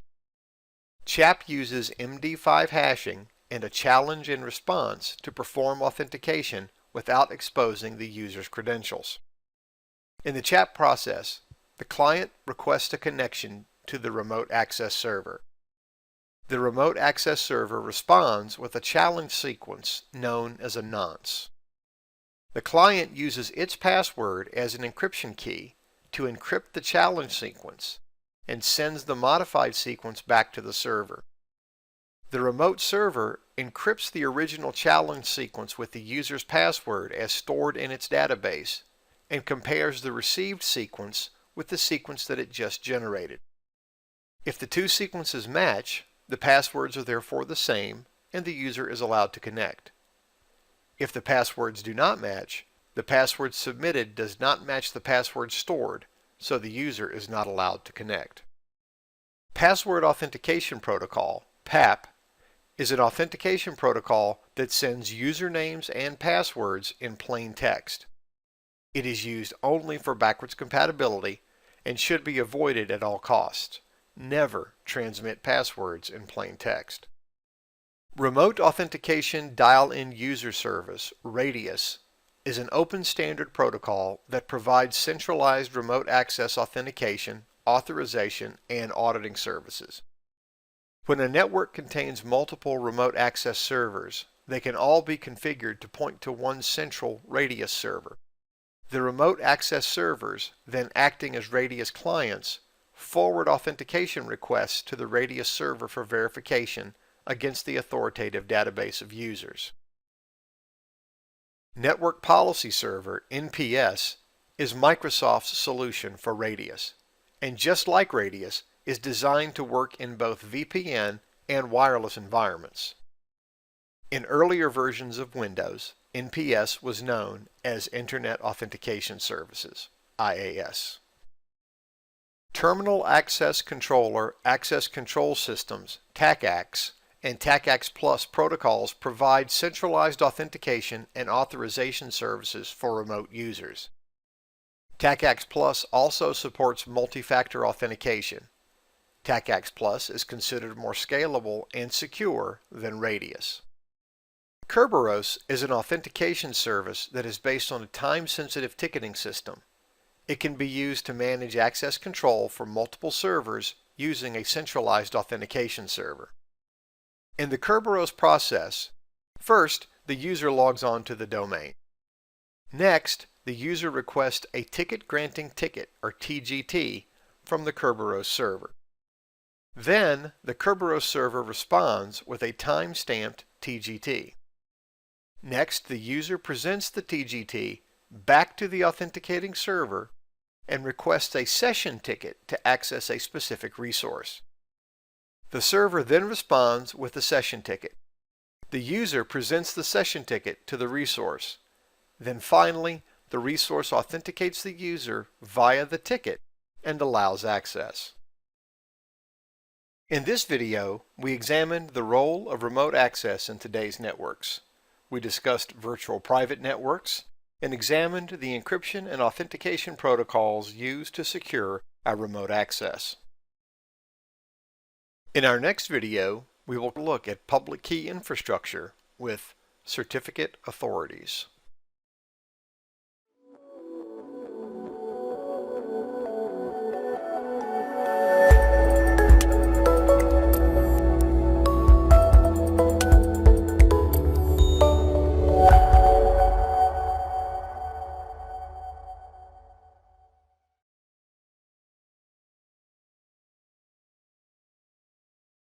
In this video, we introduce public key infrastructure, PKI, certificate authorities, and the process of certificate enrollment.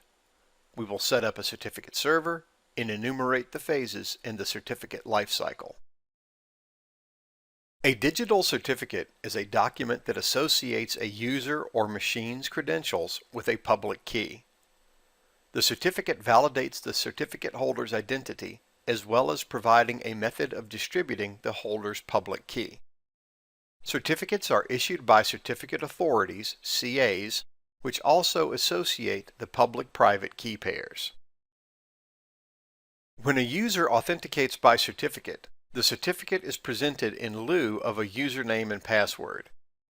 The user is then authenticated once the certificate is validated by the CA. The purpose of a certificate-based authentication is to verify the identity of the endpoints in a transaction. This process is illustrated when a client requests access to a secure website. First, the client requests access. Then, the secure site presents its certificate to the client, enclosing its public key and verified digital signature. The client browser then validates the signature against its list of trusted CAs. If the signature matches, the authentication is successful. If it does not, then the authentication is unsuccessful and the user sees a warning telling him that the certificate presented by the web server is invalid. Public Key Infrastructure, PKI, is the collection of CAs, certificates, services, and cryptographic components used to issue, authenticate, maintain, and revoke certificates. A PKI is made up of several components: certificates, certificate servers. Registration authorities are responsible for verifying users' identities and approving certificate requests. Certificate database to store the certificates. And a certificate management system to perform ongoing maintenance on certificates and supporting services. A CA hierarchy is a single CA or collection of CAs that issue and store digital certificates. A hierarchy not only provides a method of distributing the workload, but also provides security through separation, in that if one member of the hierarchy is compromised, just that machine's certificates are imperiled, and not the certificates of the entire PKI structure. There is a parent-child relationship between machines in a hierarchy that allows for shared workload, but also provides the aforementioned separation. The first CA in a PKI implementation is the root CA. The root CA issues and self-signs the first certificate in the hierarchy. The private key from which all of the certificate's public keys will be derived exists only on the root CA. It is therefore the only exception to the separation that was mentioned earlier. If the root CA is compromised, every certificate issued by any server in your PKI is compromised. So protecting the root CA is of critical importance. The most effective way to secure a root CA is to maintain it as an offline CA.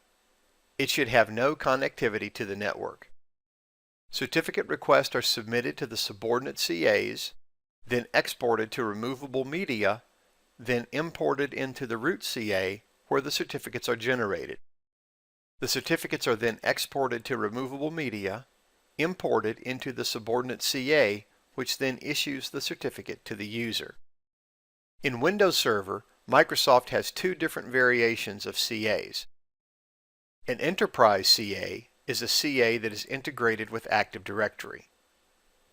A standalone CA is not integrated with Active Directory.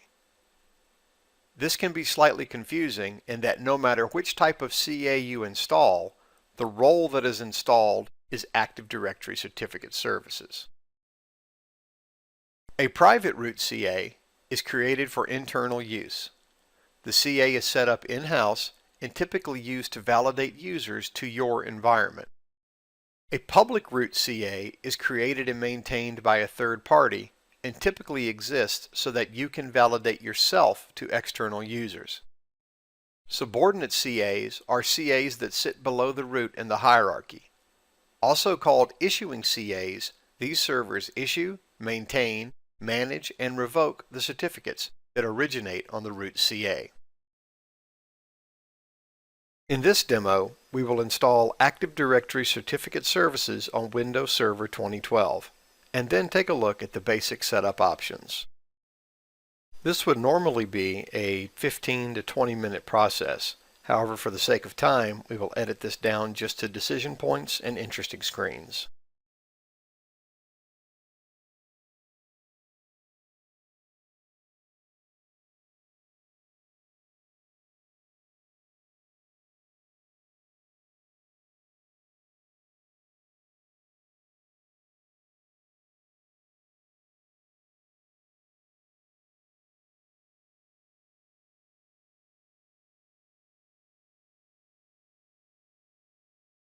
Once the role and associated role services have been installed, we will run the Active Directory Certificate Services configuration wizard to do our initial setup.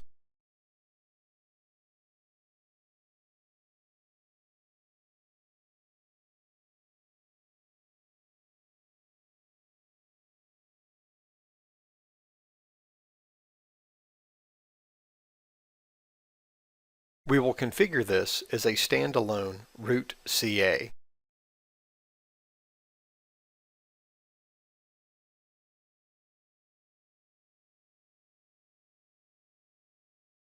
This being the root, we will choose to create a new key, and here you see the cryptographic options for key generation.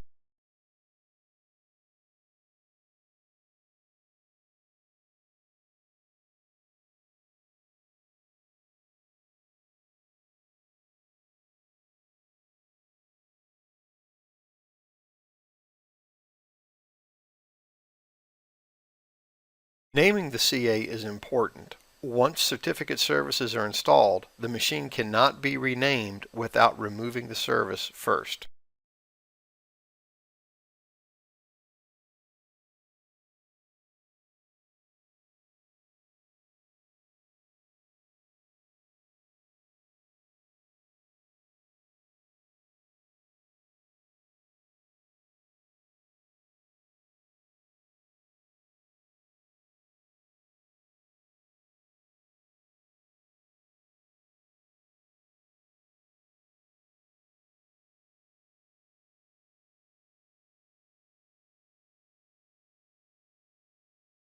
Now that the role has been installed and the configuration wizard is completed, let's open the Certification Authority snap-in and take a look at the initial configuration.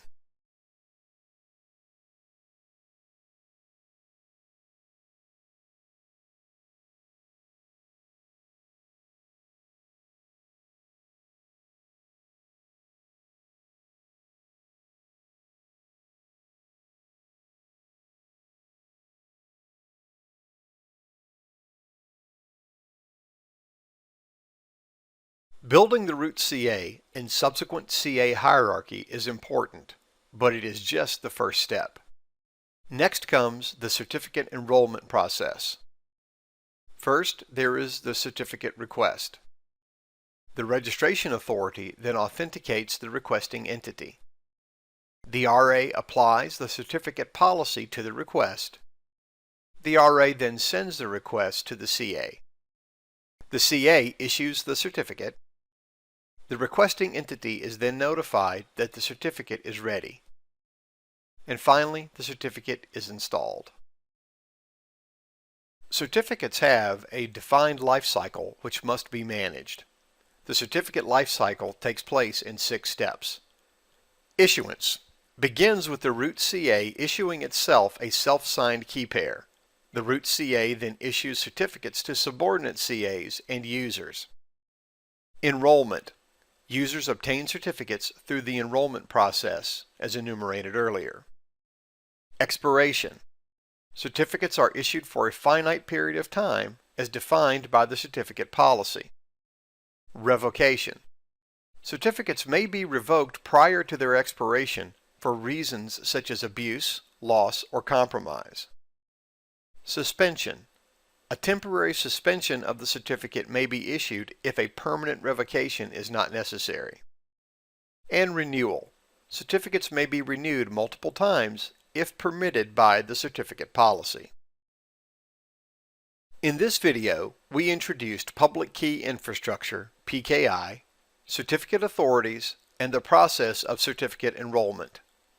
We set up a certificate server and enumerated the phases in the certificate lifecycle.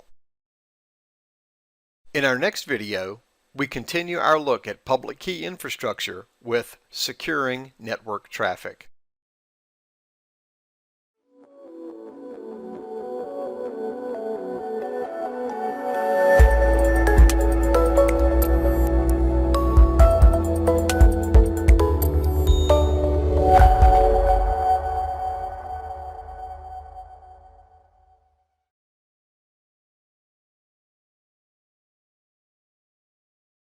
In the previous video, we looked at the process of certificate enrollment. Now we must use that certificate to secure network traffic by setting up an encrypted communication between the web server and the authenticated user or machine. In this video, we will examine the process of securing network traffic with certificates and finish up with a look at certificate maintenance in certificate renewal and revocation. We will use certificates to implement SSL. This communication takes place in several steps. First, there is a request. The client requests a secure session with the server. Then the response. The server responds by sending its certificate and public key to the client. Then negotiation. The server and client agree on an encryption level, that being the most secure level that is supported by both parties. Encryption.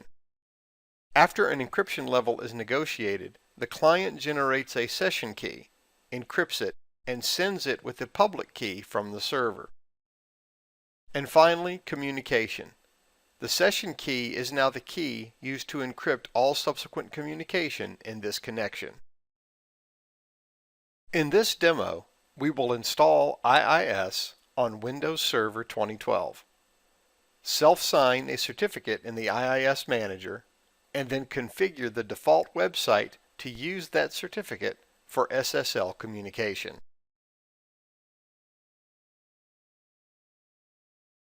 I will now install the web server role. This is normally about a 10-minute process. For the sake of time, this will be edited just to reflect decision points and interesting screenshots.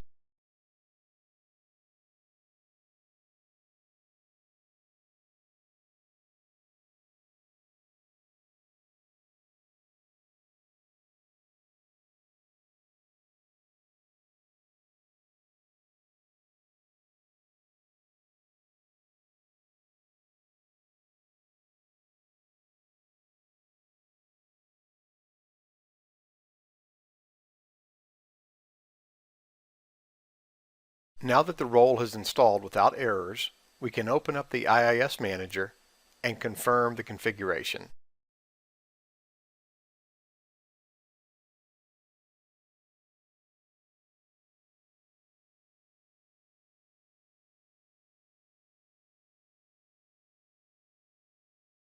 Now let's go to a client machine, open our browser, and attempt to connect to the web server. And here you see the IIS default web page. Notice that we're connecting over HTTP, which is port 80. Changing it to HTTPS and attempting connection over 443 fails.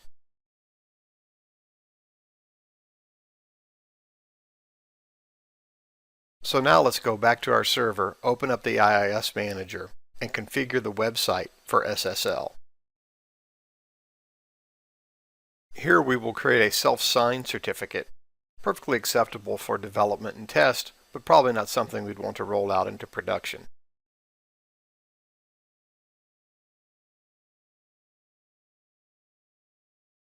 If we were using a third-party certificate, this is where we would go to request the certificate and also to import a completed certificate.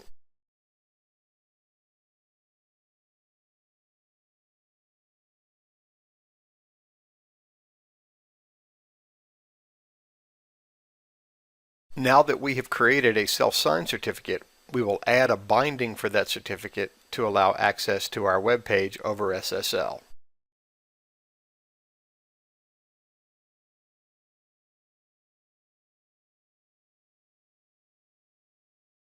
We return to the client, refresh our request, and now you see the certificate error.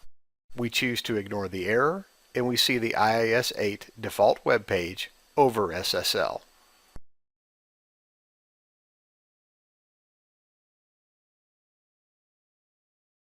Certificates have a finite lifespan, much like a driver's license. Just as a driver's license must be renewed if one is to continue to drive, when a certificate approaches its expiration, if it is to continue to be used, it must be renewed.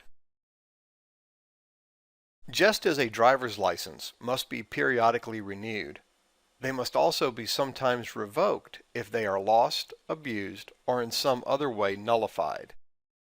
Certificates may need to be revoked if the certificate owner's private key has been lost or has been compromised, if the certificate was obtained fraudulently, or if the certificate holder is no longer trusted, no longer associated with the organization as a vendor, employee, etc.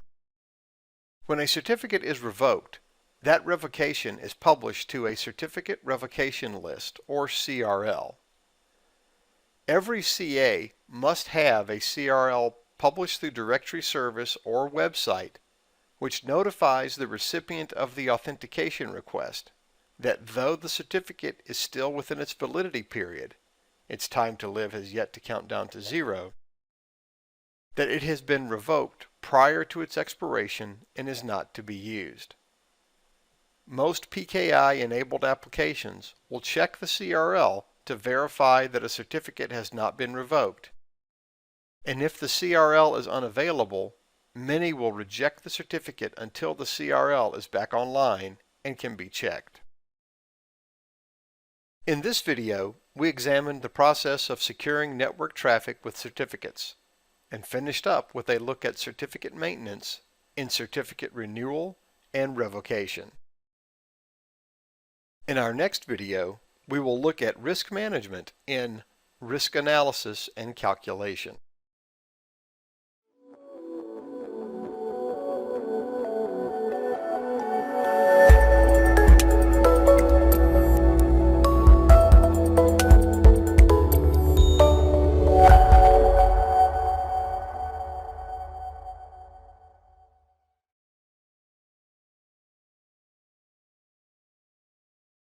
In previous videos, we have focused on corporate security policies that are designed to provide for the internal security needs of your organization. As a security professional, however, our concerns extend beyond internal security. We are often responsible for complying with the needs of external legal authorities as well. In this video, we will discuss the security requirements that your organization may be mandated to meet. We will look at compliance laws and regulations, legal requirements of regulated industries, various types of legal requirements, and finish with forensic requirements. As a security professional, it is incumbent upon you to review all laws and regulations relevant to the type of business operations and procedures that you are responsible for securing. Most organizations will have legal requirements that pertain to their data, processes, controls, and infrastructure. Regulations may shape how you store, transmit, and process your organization's data. When securing your organization as a whole, you must review the Network Acceptable Usage Agreement, privacy policies, and any other legal document that codifies your business requirements. All organizations must consider their legal rights, liabilities, obligations, and limitations when creating security policies. Due to the fact that security incidents may be prosecuted as technology crimes, your organization must be ready to work with both civil and criminal authorities when reporting, investigating, and resolving an incident. Your organization's security practices must comply with legal requirements as documented in other departments, such as human resources. An organization's response to a security incident must conform to the organization's legal limitations, as well as protect the civil rights of involved individuals. In addition to various state, local, federal, and international legal considerations, organizations in regulated industries such as medical, financial, legal, etc. will have to comply with additional standards as imposed by both governmental and professional oversight bodies. Legal issues and considerations will affect various parties within an organization. When the party involved is an employee, you must consider questions such as, who is liable for the misuse of network resources? What are the limits of the organization's liability for the actions of an employee?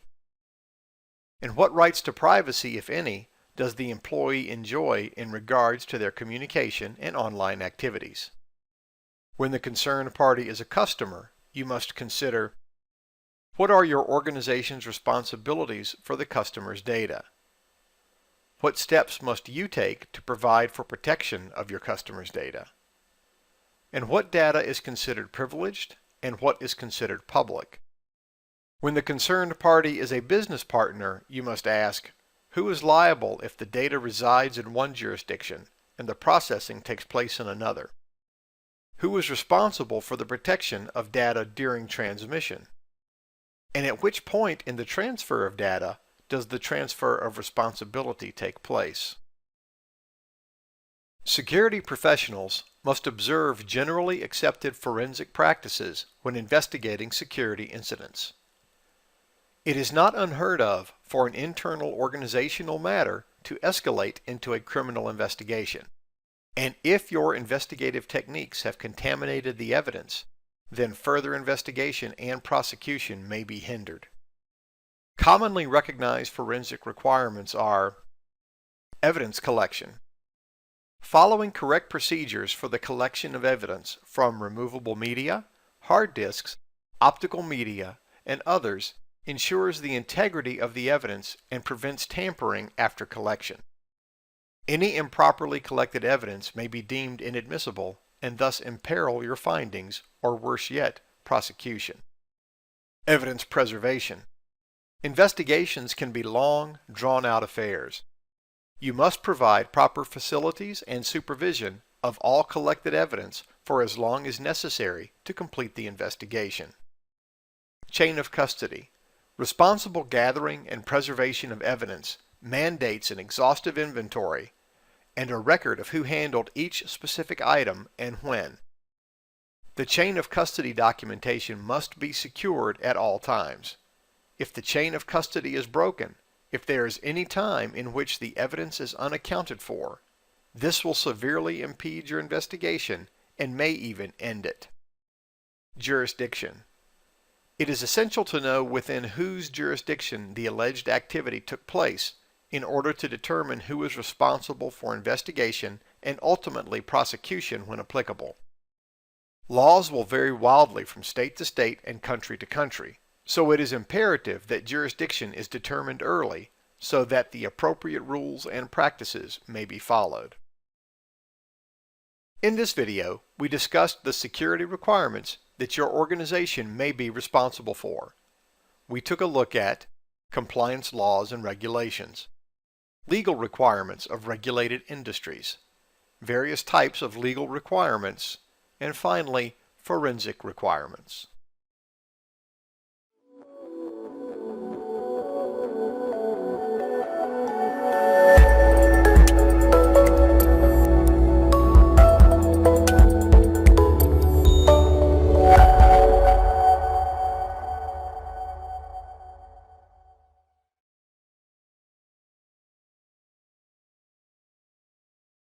In this video, we will examine risk analysis and management. We will discuss the three types of security assessments, enumerate the types of risks we may face, discuss the components and phases of risk analysis. We will then close with a look at risk calculation, response strategies, and control types. Anticipating and analyzing risk is essential in helping us avoid major issues that can impact both data integrity and availability. What constitutes a risk? What impact could it have on our operations? These are just a couple of the questions that we must be able to answer in order to have an effective risk management strategy. In the information technology sector, risks come in a multitude of forms. If a risk is not managed correctly, it can result in data disclosure, modification, destruction, or interruption of availability. Risk management is a cyclical process that is made up of four phases: identification, mitigation, response, and recovery. Assessing an organization's security posture will determine if current measures are non-existent, sufficient, or excessive. There are three types of security assessments. First, risk assessment, an evaluation of all or a portion of an organization to assess security risks. Risk assessments are typically performed in order to determine what weaknesses exist and provide metrics for prioritization. Second, threat assessment, an evaluation of known threats to an organization and potential damage to the business processes and systems. Threat assessment is usually performed as a part of the risk analysis process. And vulnerability assessment, an evaluation that identifies weaknesses within the organization. Vulnerability assessments can be performed on physical facilities as well as network infrastructure, hardware, and software. The collection of risks that you are susceptible to will be unique to your industry, company, technology, and geography. Risks can be roughly categorized as follows. Natural. Examples of natural risks are earthquakes, wildfires, flooding, excessive snowfall, tsunamis, hurricanes, tornadoes, and landslides. Man-made risks, such as arson, terror attacks, political unrest, break-ins, theft, file destruction, and information disclosure. And system-based, unsecured mobile devices, unsecured networking devices, email vulnerabilities, and malware. Risk is the likelihood that a threat can exploit a vulnerability and cause some type of damage. So when an analysis is performed to determine if a risk exists, you must not just identify the potential threats, but determine if there are exploitable vulnerabilities in your systems. Once a risk is identified, then you can determine the exposure based on how much damage could be done and how likely it is to occur. When determining how to protect your infrastructure, networks, and data, risk analysis is the process used for assessing potential damages that might affect your organization. The risk analysis process phases are: asset identification, identifying the assets that require protection and determining the value of those assets. Vulnerability identification, identify vulnerabilities in your facilities, systems, and processes to determine if there are areas of non-existent or insufficient asset protection. Threat assessment, once the vulnerabilities are enumerated, then the threats that may take advantage of those vulnerabilities may be determined. Probability quantification, determining the probability that threats will exploit vulnerabilities. Impact analysis, once the probabilities are determined, the impact of those threats should be evaluated. The impact of recovering from damages must be assessed, but so too should the impact of any preventative measures that may be implemented. Countermeasures determination, determining and developing countermeasures to mitigate risk. Countermeasures must be economically sound and provide the needed level of protection. Any countermeasure that costs more than it would save were the threat realized is not an economically viable countermeasure. Risk analysis methods. Qualitative analysis methods use descriptions and words to measure the amount and impact of risk. For example, low, medium, and high could be criteria used for impact analysis. Quantitative analysis uses numeric values to measure impact. Data is analyzed from best practices, records, and testing to place a numeric value on the risk. A dollar figure would be an example of quantitative measure. Semi-quantitative analysis is a hybrid that uses a description and numeric values to describe risk. Risk calculation focuses on financial and operational loss. Risk calculation can be viewed as a formula that takes into account the worth of each asset, the potential impact of each risk, and the likelihood of each threat. Then the cost of the threat realized is compared to the cost of mitigation. A key process in this calculation is annualized loss expectancy, ALE. This is the cost of the risk annualized. If a particular risk, say a flood, would cost you $500,000 in downtime and recovery cost, and that flood only happens once every 50 years, an annualized rate of occurrence, then any solution that costs more than $10,000 a year must be heavily scrutinized, since your ALE is $10,000. Once a risk is identified, a response strategy must be agreed upon. There are 5 common response strategies. Avoidance. The risk is eliminated by eliminating the cause. Transference. The responsibility for the risk is allocated to a third party, such as an insurance agency. Acceptance. The decision that you are willing to accept the risk and deal with the consequences if that risk were to be realized. Mitigation. Techniques implemented to protect against possible attacks. And deterrence. Applying changes to the environment that make the attack less enticing for the attacker. Risk can be controlled and monitored by implementing the appropriate security controls. There are 3 types of controls. Technical controls, hardware and/or software implemented to monitor and prevent threats to computing systems and services. A network firewall would be an example of a technical control.